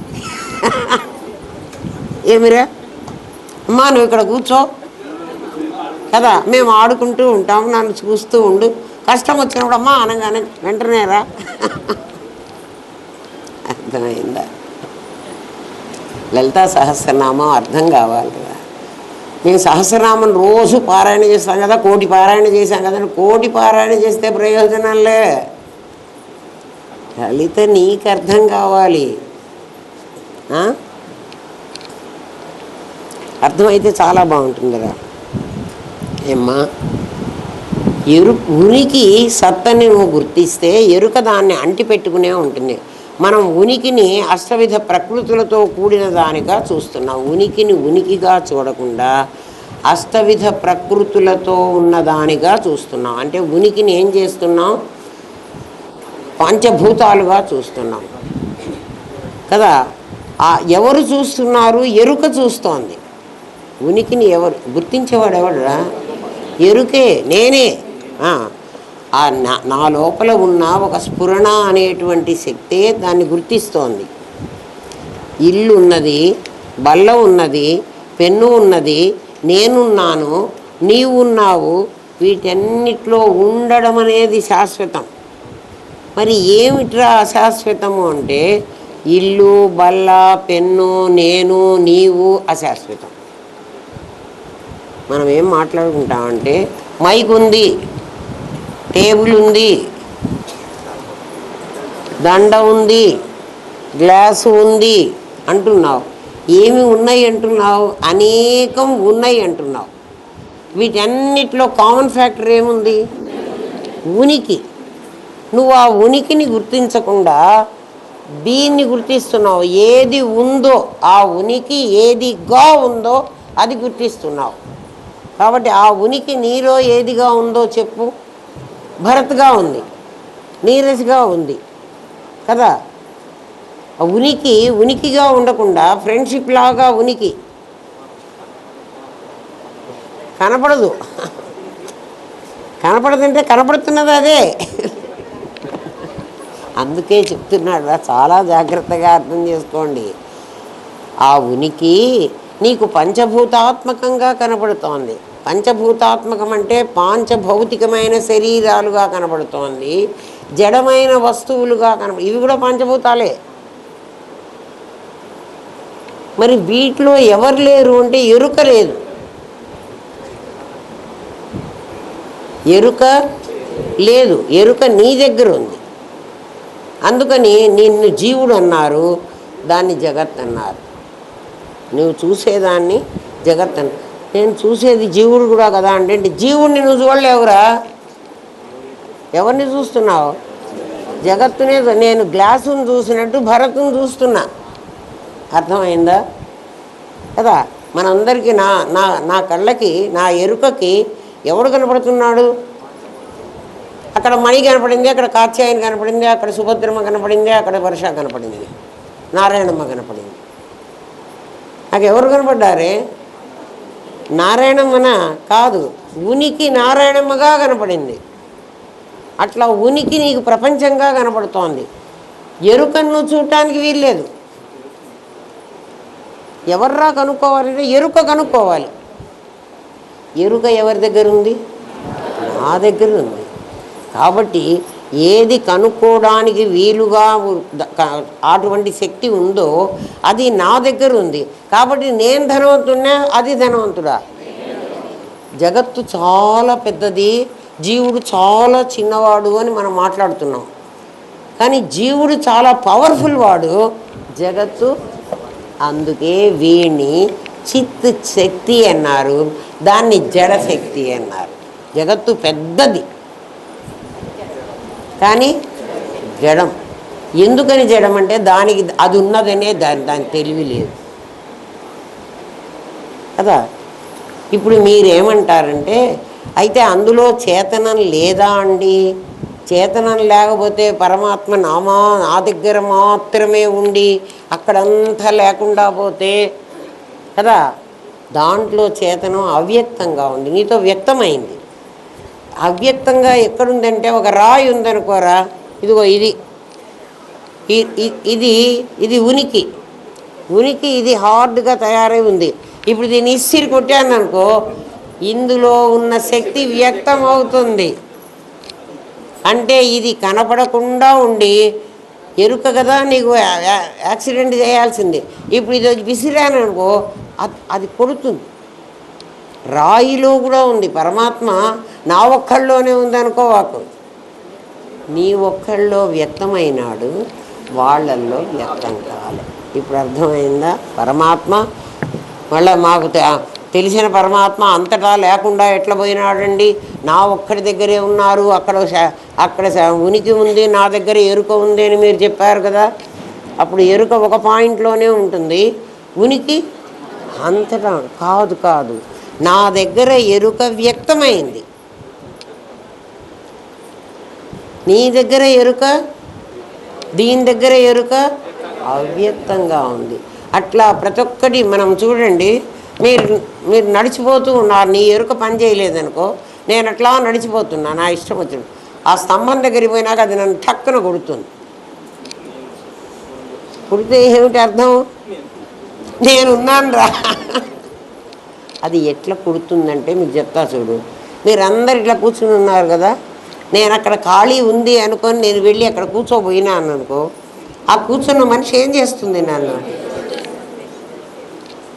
ఆ స్తంభం కూడా అంతే. ఇప్పుడు మన దానిలో ఉందా ఎరుక లేదా కదా.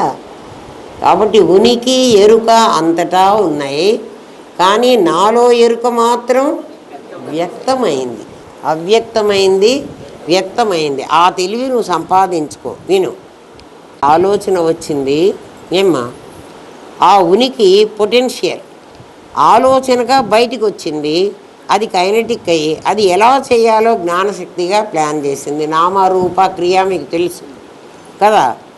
నాలో అంతకుముందు స్థితిలో ఉన్నాను నేను, అంటే ఆలోచనకు ముందు నేను స్థితిలో ఉన్నాను.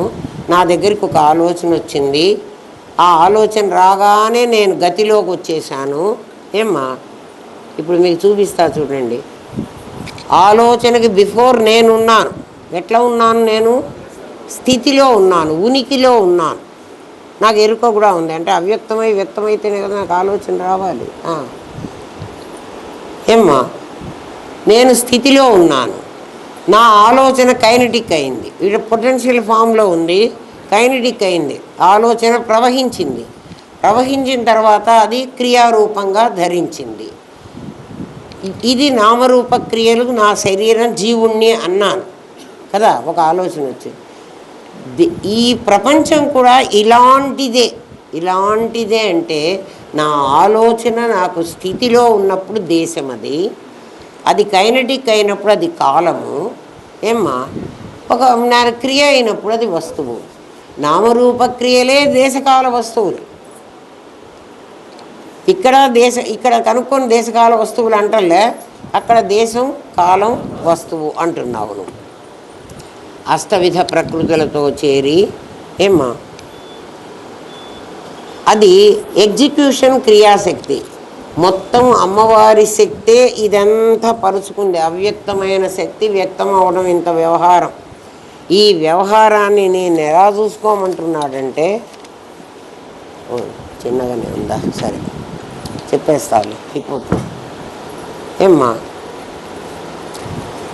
మనం ఉనికిని నేనుగా, నీవుగా, బల్లగా, ఇల్లుగా చూస్తున్నాం. చూసే జ్ఞానమే ఎరుక, దానికే జీవుడని పేరు. ఎందుకంటే ఉన్న ఉనికిని ఉనికిగా కాక అది పొందిన రూపాలుగా చూస్తున్నాడు. అసలైన రజ్జువును పాముగా చూశావు, అందుకే వాడు జీవుడు. అర్థమైంది కదా. అసలైన రజ్జువు కనిపించదు నీకు, పాము కనిపించింది, ప్రతివాడికి కనిపించింది. ఎందుకురా అట్లా అంటే, దాని వంకర టింకర రూపాన్ని చూసి నువ్వు పాము అన్నావు. దాని ఉనికిని చూస్తే అది తాడంటావు. నువ్వు ఉనికిని చూడలేదు కాబట్టి పాము అంటున్నావు. అట్లా నువ్వు ఉనికిని చూడలేదు కాబట్టి వీడిని భరత్ అంటున్నావు, వాడిని రవి అంటున్నావు. ఇప్పుడు భరత్, రవి పాములు. తాళ్ళు ఎవరు? ఉనికి. అర్థమైందా? తాడు ప్లేస్లో వాడి ఉనికిని పెట్టండి. ఉనికే కదా ఈ రూపం ధరించింది. వాడి దగ్గర ఎరుక ఉంది కదా, ఆ ఎరుక ప్లేస్లో తాడును పెట్టండి. ఇది కదా పాము. వాము నీ భ్రాంతి వల్ల చూస్తా అంటే ఇది భ్రాంతి అంటే ఇంకా చెప్తావు చూడండి మీకు అది చెప్పి చెప్తా, దాన్ని చెప్పి చెప్తా, మీకు బాగా అర్థమవుతుంది. అందుకే కుండలు వేయించాను నేను. 2 కుండలు చూస్తున్నారు మీరు అక్కడ కదా. వాటిని ఏమందా అని చెప్పండి. ఒకటి ఖాళీ కుండ అంటారు, ఒకటి నీళ్ల కుండ అంటారు కదా. మేము ఆ 2 ఒకటే అంటాం. అది ఖాళీ కుండ అండి, ఇది నీళ్ల కుండ అండి, మీరు 2 ఒకటే అని మమ్మల్ని మరీ పిచ్చోళ్ళని చేస్తున్నారు కదా. ఎవరు 2 ఒకటే అంటే చెప్పండి ఎట్లాను?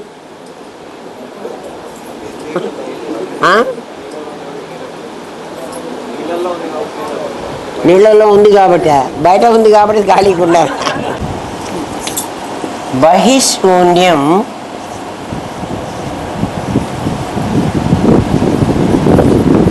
ఇక్కడ కావాలంటే ఇది తీసేసి దీన్ని కూడా ఇట్లా పెట్టుకోవచ్చు. రాస్తుంది కదా సుధా, ఇక్కడ రాసిందిగా, అప్పుడు ఎండిపోయి ఉంటుంది.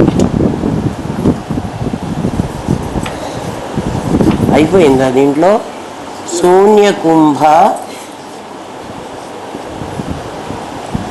మివాంభసే వాంబరే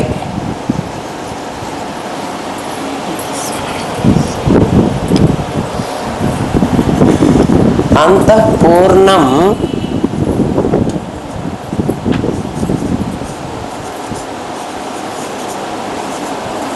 బహిఃపూర్ణం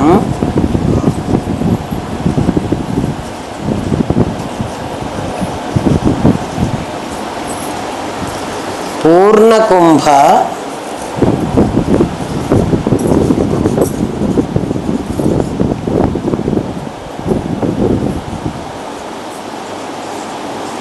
వార్ణవే.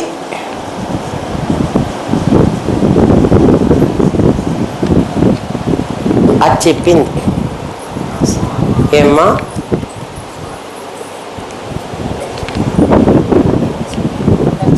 ఖర్చు బియ్యనా?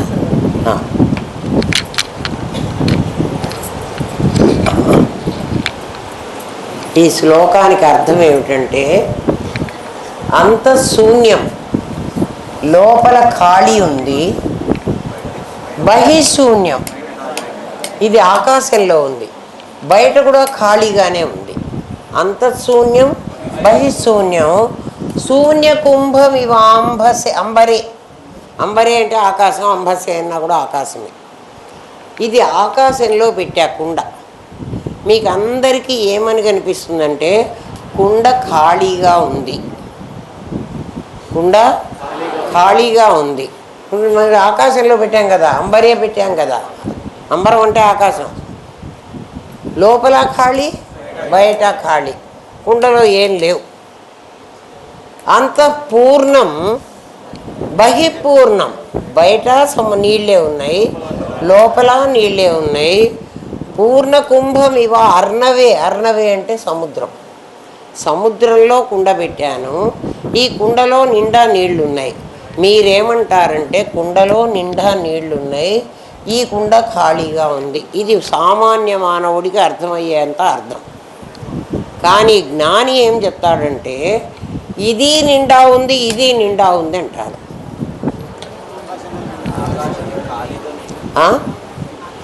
ఇది కూడా నిండుగా ఉంది, ఇది కూడా నిండుగా ఉంది, ఖాళీ అసలు లేదు.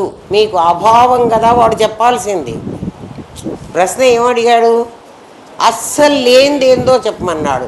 మీరంటారు ఇది లేనిది అంటారు కదా. దీంట్లో మన శాస్త్రం మనం అర్థం చేసుకోవాలి. ఖాళీది ఇది నిండుకుండా అని సామాన్యుడు అంటాడు, ఈ 2 ఒకటేనంటాడు. ఈ 2 ఎట్లా ఒకటే అవుతాయంటే, ఇది ఏమీ లేదు అంటున్నావు అంటే ఇక్కడ ఆకాశం ఉంది అని నువ్వు అంటున్నావు కదా.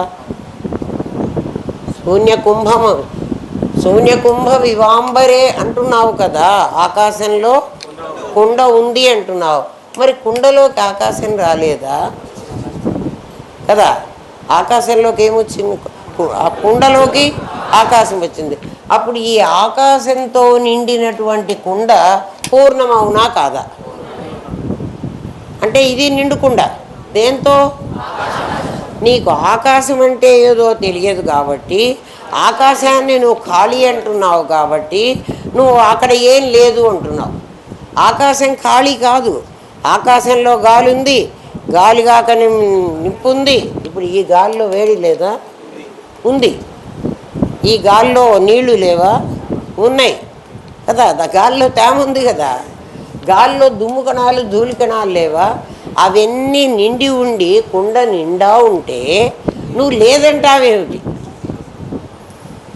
అర్థమైందా? ఏంరా అంతా పెట్టుకుని ఏం లేదంటున్నావు.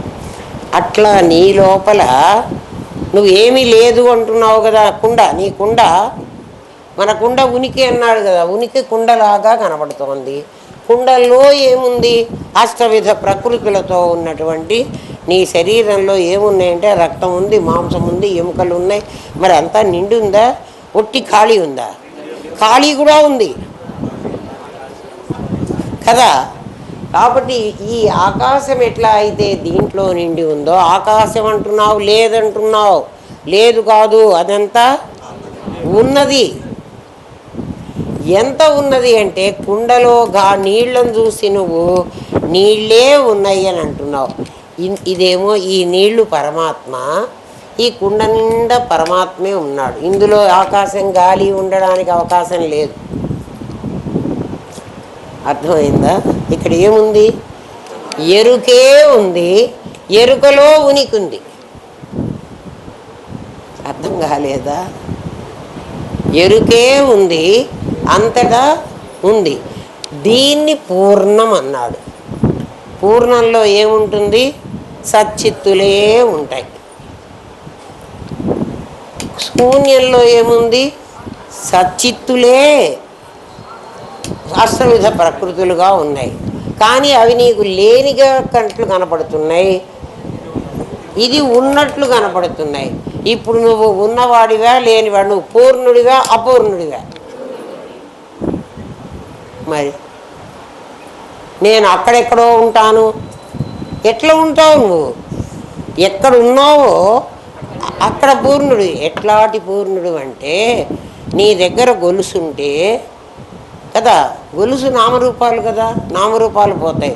మరి బంగారం, ఇంత బంగారం, తులం బంగారం ఉన్నా వాడి దగ్గర కేజీ బంగారం ఉంటే ఎంతో, నీ దగ్గర ఉన్న తులం బంగారం సేమ్ ఉంటుంది, ఉండదా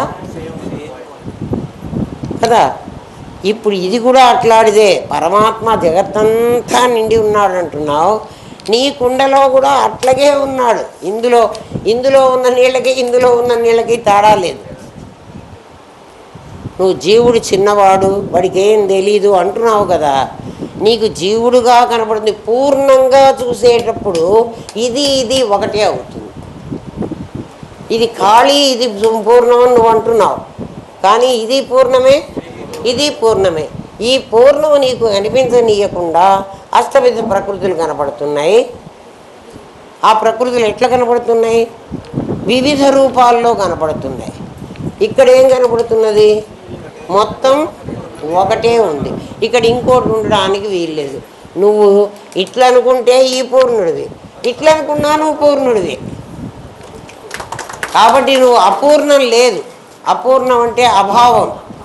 నేను లేను అనుకోవడానికి వీల్లేదు.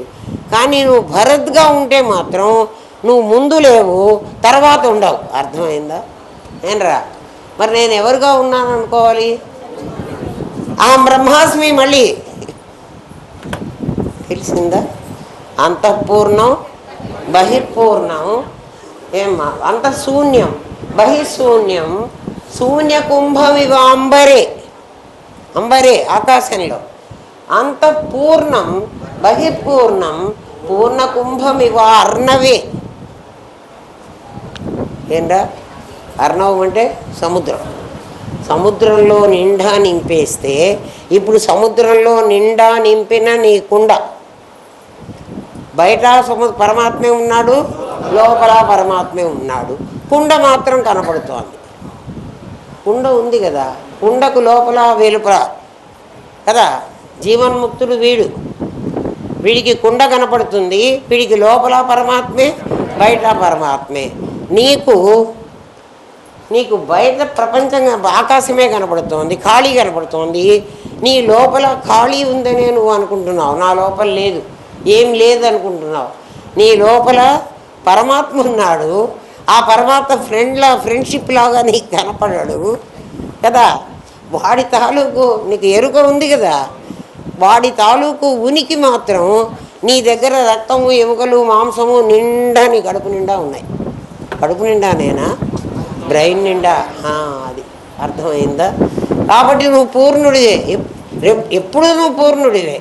కానీ ఇప్పుడు ప్రకృతితో పూర్ణుడివి, అప్పుడు పరమాత్మతో పూర్ణుడు, అంతే తేడా. రెండు ఒకటే అయింది. ఇప్పుడు నీకు తత్వమసి మహావాక్యం చెప్తా విను.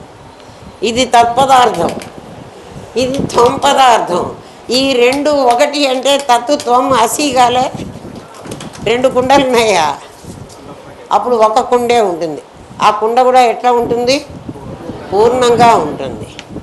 ఏ కుండ కాకుండా నీ దగ్గర ఉన్న బంగారమే, వాడి దగ్గర ఉన్న బంగారం మీ దగ్గర 1 తులం ఉండొచ్చు, వాడి దగ్గర 10 తులాలు ఉండొచ్చు. ఏమిరా, అర్థమైందా? ఆ వస్తువు నామరూపాలను నిరసించి ఉనికిగా సత్తుగా చూస్తే వాడే దేవుడు. జీవో బ్రహ్మైవ, జీవో బ్రహ్మైవ నాపరహ అన్నారు కదా. ఈ సత్తును, ఉనికిని జాగ్రత్తగా వినండి.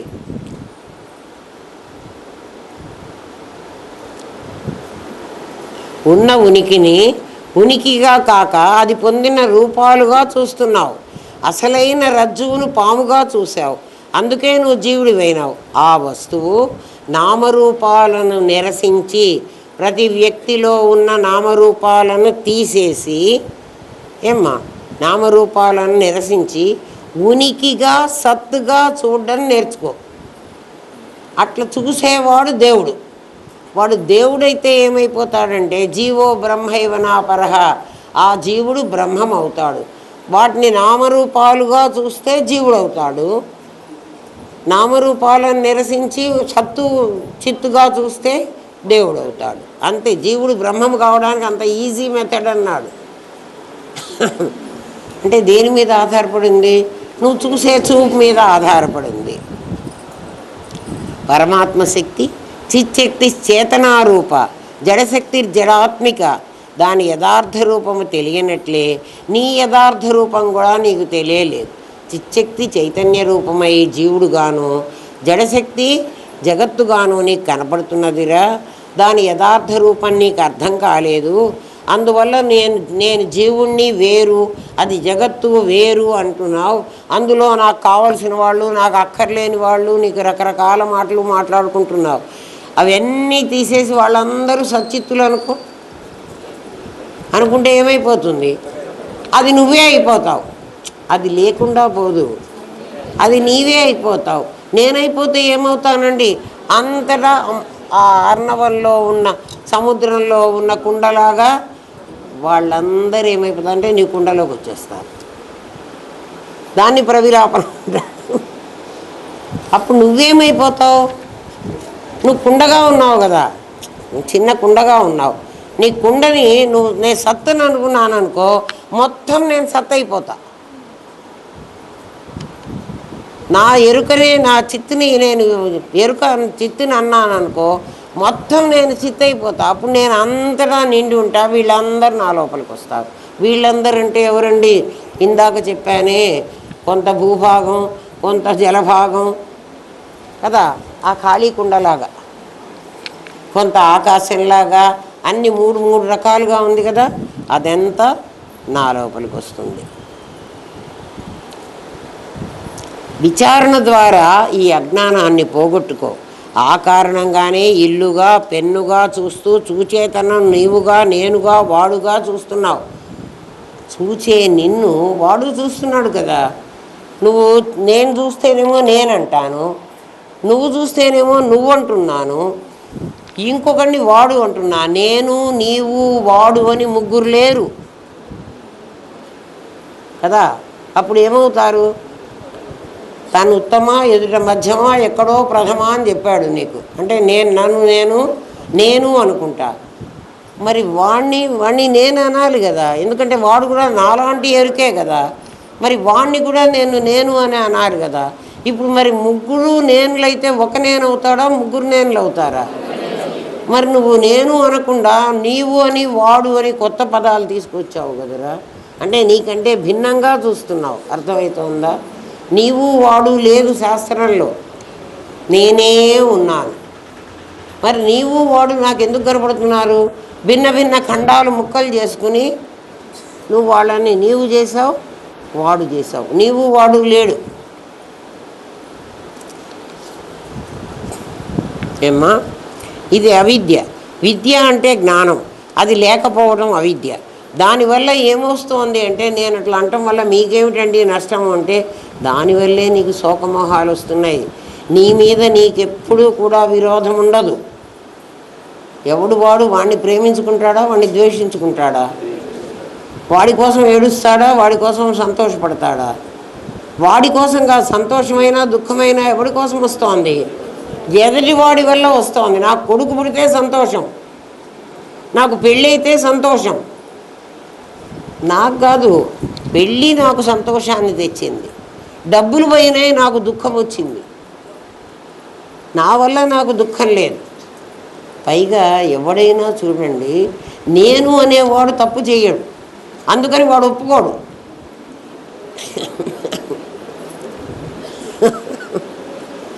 నేను అనేవాడికి ఒప్పు లేదు, తప్పు లేదు, వాడు ఏం పని చెయ్యడు. మరి ఎవడ్రా ఆ నేననేవాడు నాదనేవాడి మీద చేరి, నాదనేవాడు వెధవ పనులన్నీ చేస్తుంటే ఆ నేననేవాడు ఒప్పుకున్న నే చేయలే అంటాడు. ఏ తప్పు చేసినా ఎవడన్నా ఒప్పుకుంటాడేమో చూడండి. దొంగవాడు కూడా దొంగతనం చేస్తాడు, నేను చేయలే అంటాడు. ఎప్పుడు ఒప్పుకుంటాడు? దెబ్బ కొడితే ఒప్పుకుంటాడు. దెబ్బ ఎవరికి కొడతారు? నేను కొట్టలేడు కాబట్టి నాదే కదా అబద్ధం ఆడింది, నాదే దెబ్బకి పెద్ద నిజం చెప్తుంది.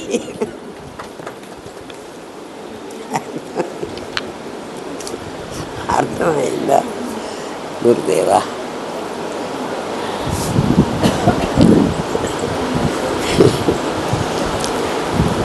శోకమోహాలు, రాగద్వేషాలు ఏమంటారంటే, వైరాగ్యం బాగా నీకు వస్తే, నీకు అభ్యాసం చేస్తే అప్పుడు తెలుస్తుంది అంటారు. కాదు, వైరాగ్యం కాదు. నేను హైదరాబాద్ బస్సు ఎక్కితే కర్నూలు ఆటోమేటిక్గా నాకు దూరం అయిపోతుంది. వైరాగ్యం సంపాదించుకుని అభ్యాసం చేయాలంటే చాలా కష్టం. ఎందుకంటే ఈ ప్రపంచం మన వదలదు. రాగద్వేషాలు, శోకమోహాలు అన్నీ కూడా ఎవరికి ఉన్నాయి? సత్తు అష్టవిధ ప్రకృతులుగా అయితే అది దానికి ఉన్నాయి కదా.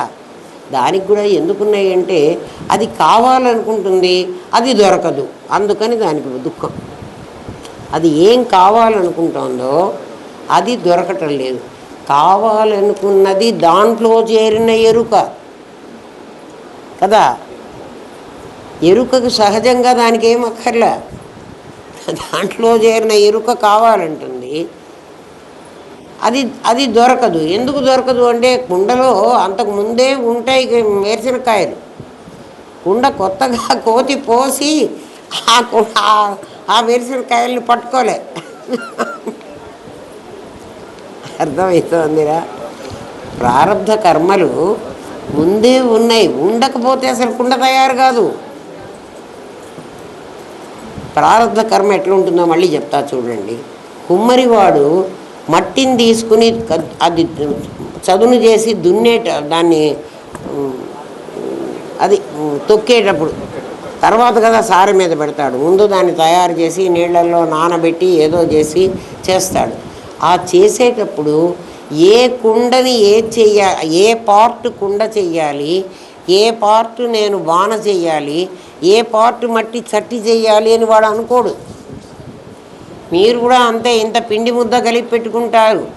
ఏ చపాతీ ఎవరికి పెట్టాలి అని మేము నిర్ణయించి పెట్టరు. అది ఎవడి చపాతీయో వాడికి అది పోతుంది. అర్థమైందా?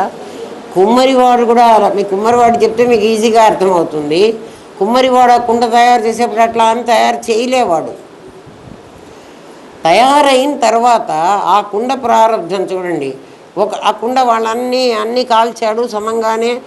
ఎవరి మీద వాడికి ద్వేషం లేదు, ఎవరి మీద ప్రేమ లేదు. ఏ కుండ మీద కుండ బాణా చట్టి అన్నీ చేశాడు, పెట్టేసుకున్నాడు రోడ్డు మీద. వాళ్ళు ఎవరో పెళ్ళికని వచ్చారు, అరివేణి కుండ. అయ్యా ఈ కుండ మంచిదేనా, గట్టిగా ఉంటుందా అంటే ఇట్లా ఇట్లా కొట్టుకున్నాడు. కుండ చాలా గట్టిగా ఉంది. వాడు అన్ని కుండలు గట్టిగానే చేశాడు. ఈ కుండ తీసుకుని వాడు పెళ్ళికి వెళ్ళిపోయినాడు. చక్కగా అది మూకుళ్ళు అన్నీ పెట్టి శుభంగా మేళాలు తాళాలు పెట్టి చేశారు. ఇంకా కాసేపటికి ఇంకోటి వచ్చాడు. అయ్యా మా నాన్న చచ్చిపోయినాడు, నాకు కుండ కావాలి, నీళ్లు తీసుకుపోవాలి, నేను ఆ కుండ కన్నాడు. వీడు ఈ కుండల్లోనే ఒక కుండ తీసి ఇచ్చాడు. ఇది కూడా గట్టిగా ఉందా అని వాడు చూసి తీసుకుపోయినాడు. ఓటి కుండను తీసుకుపోలే, అన్ని కుండలు గట్టివే. వాడు ఈ కుండను తీసిపోయాడు. వీడు ఇంత కష్టపడి పెద్దగా బాగు చేసిన కుండని వాడు ఆ శవం చుట్టూ ఓసారి తిరిగాడు. వాడు ఒక కొడవలి పెట్టి ఒక్క దెబ్బ కొట్టాడు, కొన్ని నీళ్లు గారిపోయినాయి. ఇంకో కొడవలి పెట్టి మళ్ళీ ఇంకో దెబ్బ కొట్టాడు, ఇంకా కొన్ని గారిపోయినాయి. అంటే ఏమిటి, ఆ కుండ నీ శరీరం, అందులో ఉన్న కర్మలు ఒక్కొక్కటి అయిపోయినాయి. మొత్తం కుండలో నీళ్ళన్నీ అయిపోయిన తర్వాత కుండ పగల కొట్టుతారు. వాడు ఆ కుమ్మరివాడు తయారు చేసినప్పుడు అది పెళ్ళికెళ్ళాలని కానీ ఇది చావుకెళ్ళాలని కానీ వాడు తయారు చేయలే. అంటే ఆ కుండకు కూడా కర్మ ఉందా అంటే కుండకు కూడా కర్మ ఉంది. మరి నీ కుండకు కర్మ లేదా?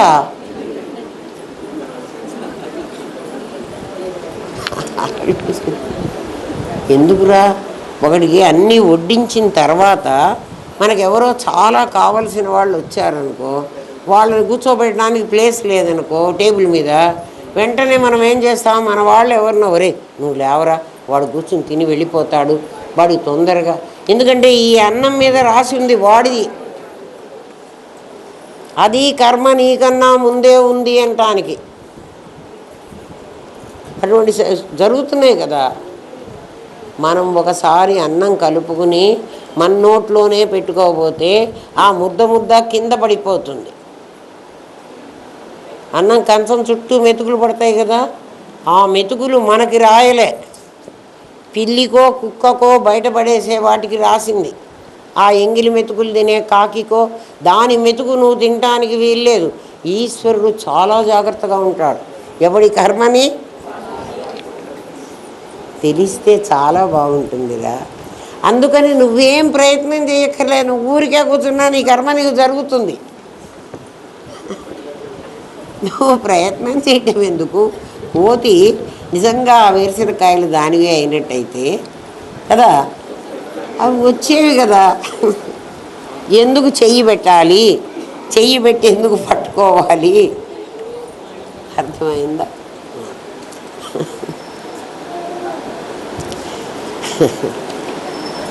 శోకమోహాలు రాగద్వేషాలు అన్నీ నీకు ఇవి నాకే వస్తున్నాయి. ఒక్కొక్కళ్ళు మాట్లాడతారు, అమ్మా దేవుడు ఏం దేవుడో కానీ అన్ని కష్టాలు నాకే వచ్చినాయమ్మా అంటే, ఆ దేవుడు అట్లాంటి వాడా? నేను అన్ని కష్టాలు వేసి నువ్వేం చేయలే పాపం, శుద్ధపూసవి. ఏమిరా అవశ్యం అనుభోక్తవ్యం. ఆయన మీద ఒక్క మాట కూడా వేసుకోలే.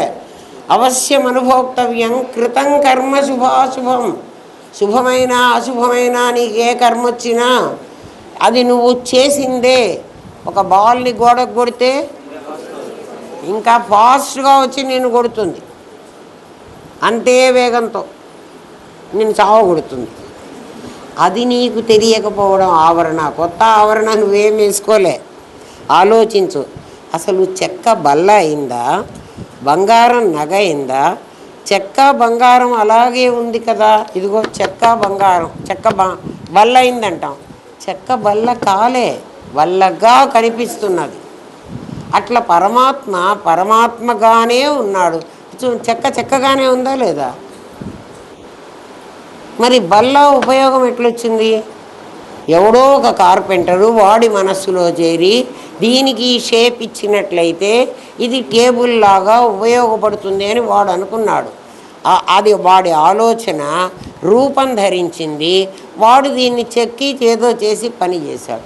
నామరూప క్రియలు చెక్కను బల్లగా మార్చినాయి. అవునా కదా? మార్చినయ్యా. చెక్క మారిందా?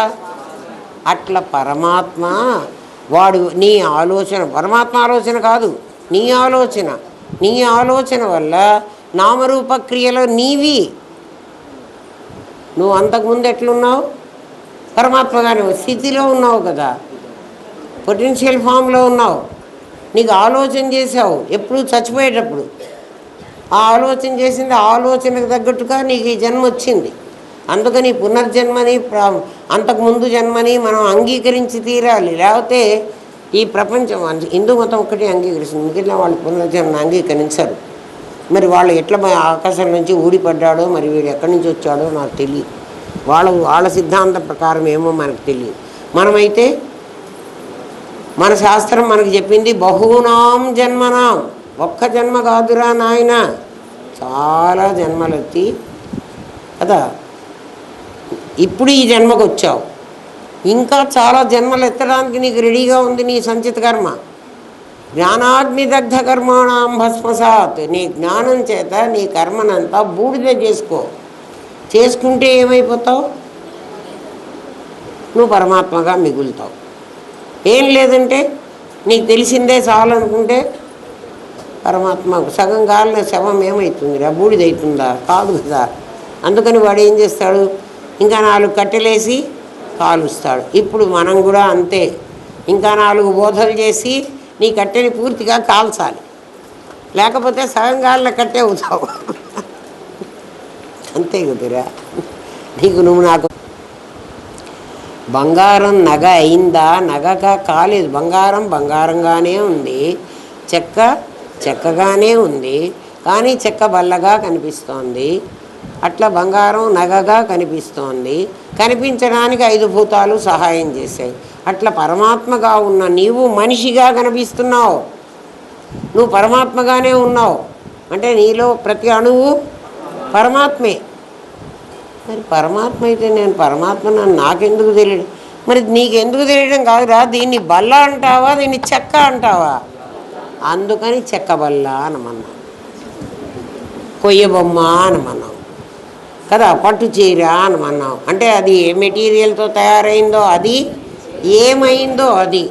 అంటే మనిషిని మాత్రం పరమాత్మ మనిషి అంటలే.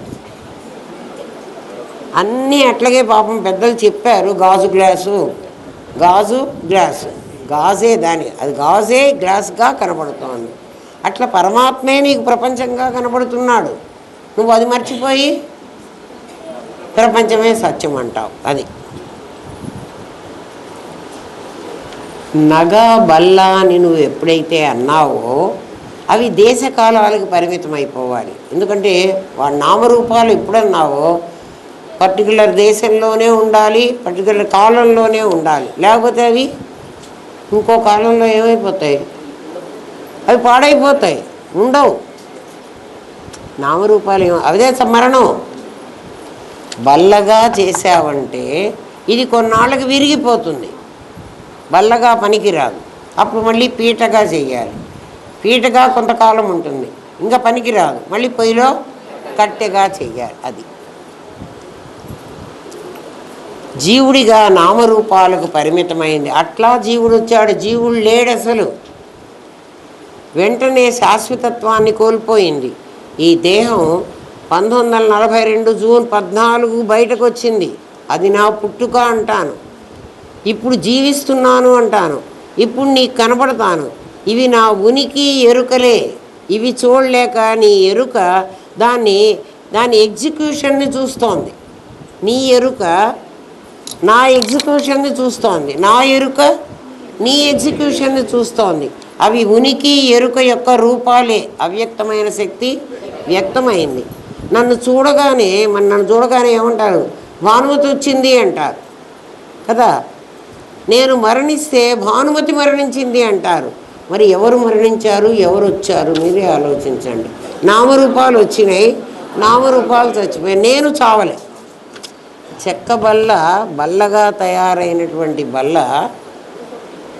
బల్ల రూపం పోయింది, నా రూపం కూడా పోతుంది. నా రూపం నిజం కాదు. ఎందుకని? ఒక నామం, ఒక రూపం, ఒక క్రియ. నా క్రియ కదా నా ఎగ్జిక్యూషన్. తయారైన వస్తువు ఎప్పుడు కూడా కొంతకాలం ఉండి పోవాలి. ఏ మనిషినైనా మనం చూడగలం, కానీ వాడి జ్ఞానాన్ని ఎక్కువసేపు చూడలేవు. వెంకటేశ్వర స్వామిని చూడమని నిన్ను వదిలితే ఎంతసేపు చూడగలవు? ఇందాకే చెప్పా కదా మీకు. ఎవరినైనా ఏకధాటిగా చూడగలవు, ఒక మనిషిని అట్లనే చూడలేవు. ఎందుకంటే నువ్వు చూస్తూ ఉంటే వాడు కొంతసేపటికి ఎందుకురా నన్ను చూస్తున్నావు అని క్వశ్చన్ వేస్తాడు. కానీ అదే పనిగా చూస్తే, ఎందుకని వాడు ఎరుక నిన్ను ఒప్పుకోవటల్లా. ఎందుకు ఒప్పుకోదు అంటే, నువ్వు నేను ఒకటే అయినప్పుడు నన్ను ఎందుకు చూస్తున్నావు? మరి నన్ను ఎందుకు చూస్తున్నావు అంటే, నేను చూసింది వాడిని కాదు, వాడి నామరూపాలు. వాడినే చూస్తే వాడేమనడు, వాడిని చూడటం నాకు రాదు కదా. ఎవరిని చూడలేవు, దేవుణ్ణి కూడా నువ్వు అట్లా చూడలేవు. వెంకటేశ్వర స్వామి చూడమంటే చూడలేవు. కళ్ళు మరల్చుకుంటావు. సాకారం నిరాకారం మీద ఆధారపడింది. అందుకే సాకారాన్ని కొంచెం సేపే చూడగలవు, నిరాకారాన్ని ఎప్పుడూ చూడగలవు. నీకు ఆలోచనలు కొంచెం సేపే వస్తాయి, సహజ స్థితిలో ఎప్పుడూ ఉండవు. సాకారం అసత్తు, నిరాకారం సత్తు. అలాగే చిత్తు మీద ఆధారపడిన జీవుడు శరీరాన్ని మాటిమాటికి వదులుతున్నాడు. అవే జన్మ పరంపరలు. ఇలా జగత్తుని, జీవుణ్ణి అన్యోన్యాభావంగా గ్రహిస్తే నీ అజ్ఞానం పటాపంచలైపోతుంది. అన్యోన్యాభావమే ఉన్నది, రాగభావం లేదు, ప్రధ్వంసాభావం లేదు, ఇంకొకటి ఏమిటి, అత్యంతాభావం లేదు. అన్యోన్యాభావమే ఉంది. అన్యోన్యాభావం ఎవరెవరికి? నా ఎరుక జీవుడుగా తయారైంది, నా ఉనికి జగత్తుగా తయారైంది. కాబట్టి జగత్తుని, జీవుణ్ణి, ఎరుక, ఉనికి అనుకుంటే ఈ అన్యోన్యమైన అభావం నీకు పోతుంది. ఇప్పుడు అభావం ఏంటి? లేని వాళ్ళు ఎవరు? నామరూపాలు లేని వాళ్ళు. ఉన్నవాళ్ళు ఎవరు? సచ్చిత్తులు. కాబట్టి లేని వాళ్ళు, ఆ కుండ లేదు, ఖాళీ కుండ. ఉన్నవాడు సచ్చిత్తులు. ఉన్నవాడు ఇగో నిండుకుండ. అక్కడ కూడా లేదు అంటున్నావు, కానీ అక్కడ కూడా ఉంది. లేని పదార్థమే లేదు ప్రపంచంలో. ఈ క్వశ్చన్ అయిపోయిందర్రా? కాదు ఇంకా ఉన్నట్టుంది సుధా, లేదా? లేదు, నీకు అజ్ఞానం పడ్డా 107వ ప్రశ్న లేదు. ఈ ప్రశ్న అయిపోయింది. అర్థమైందా? నేనేమన్నావు? పూర్ణుడు అన్నావు. నువ్వు శూన్యం అనుకుంటున్నావు. శూన్యం ఎందుకు అనుకున్నావు అంటే, నీ అజ్ఞానం వల్ల నాకేం తెలియదు అనుకున్నావు. తెలియదు అనుకున్న పార్ట్ని తెలుసుకోమని మేము చెప్తున్నాం. తెలియదు అన్నది చాలా చీకటి ఉందనుకోరా, ఏం చేస్తాం మనం? దీపం పెట్టుకొని పోతాం కదా. దీపం ఎంతవరకు నీకు కాంతిస్తుంది? నువ్వు ఉన్నంతవరకే కాంతిస్తుంది. ఈ కాంతితో నువ్వు వెళ్తే, నువ్వు ఎంత దూరం వెళితే అంతవరకు నీకు కాంతి వస్తుంది. అది కాకపోతే పెద్ద హెడ్లైట్స్ వేసేయమంటాం. నీ చేతిలో దీపం అక్కర్లా. హెడ్లైట్స్ వస్తే అంత కాంతే ఉంటుంది. నీ అజ్ఞానం ఇప్పుడు చీకటి ఏమైపోయింది అంటే ఏమంటావు? ఇందాక చీకటి ఎందుకుంది, ఇప్పుడు ఎందుకు పోయింది అంటే, ఇందాక అజ్ఞానం ఎందుకుంది? పూర్ణ కుంభమైతే నీ అజ్ఞానం పోతుంది కదా. చిన్న దీపం పెట్టుకుని పోతే చిన్న దీపంతోనే. ఎందుకంటే పోవడం అంటే ఈ జన్మ కాదు, మళ్ళీ జన్మ కూడా చిన్న దీపమే కదా. వాడు ఎవడో పెట్టుకుని, ఎక్కడ మన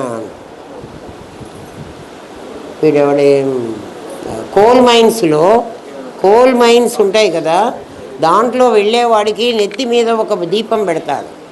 కోల్ మైన్స్ అంతా చీకటే ఉంటుంది. వీడు ఎక్కడికి వెళితే అక్కడ మాత్రమే ఉంటుంది. నీకు సమాధి తెలిస్తే నెక్స్ట్ క్వశ్చన్లో అదే వస్తుంది. నీ దీపం నీకు అంతవరకే, అది సమాధి గుర్తుపెట్టుకుంటే. అప్పుడే మర్చిపోతే, సమాధి వచ్చిన రోజు గుర్తుపెట్టుకుంటావు, సమాధి మర్చిపోయి ఉంటావు. పెళ్ళి రోజు గుర్తుపెట్టుకుంటున్నావు కదరా, పెళ్ళి మర్చిపోతున్నావు కదా. పుట్టినరోజు గుర్తుమర్చుకుంటున్నావు కదరా, పుట్టుకని మర్చిపోయినావు కదా. సరే, ఓం తత్సత్. స్వస్తి ప్రజాభ్య పరిపాలయంతాం న్యాయేన మార్గేణ మహిన్మహీష. గో బ్రాహ్మణేభ్య శుభమస్తు నిత్యం. లోకా సమస్త సుఖినో భవంతు. ఓం పూర్ణమదః పూర్ణమిదం పూర్ణాత్ పూర్ణముదచ్యతే పూర్ణస్య పూర్ణమాదాయ పూర్ణమేవావశిష్యతే. ఓం శాంతి శాంతి శాంతి. ఓం నమో బ్రహ్మాదిభ్యో బ్రహ్మ విద్యా సాంప్రదా కర్తృభ్యో వంశ ఋషిభ్యో గురుభ్యో నమో మహద్భ్యః.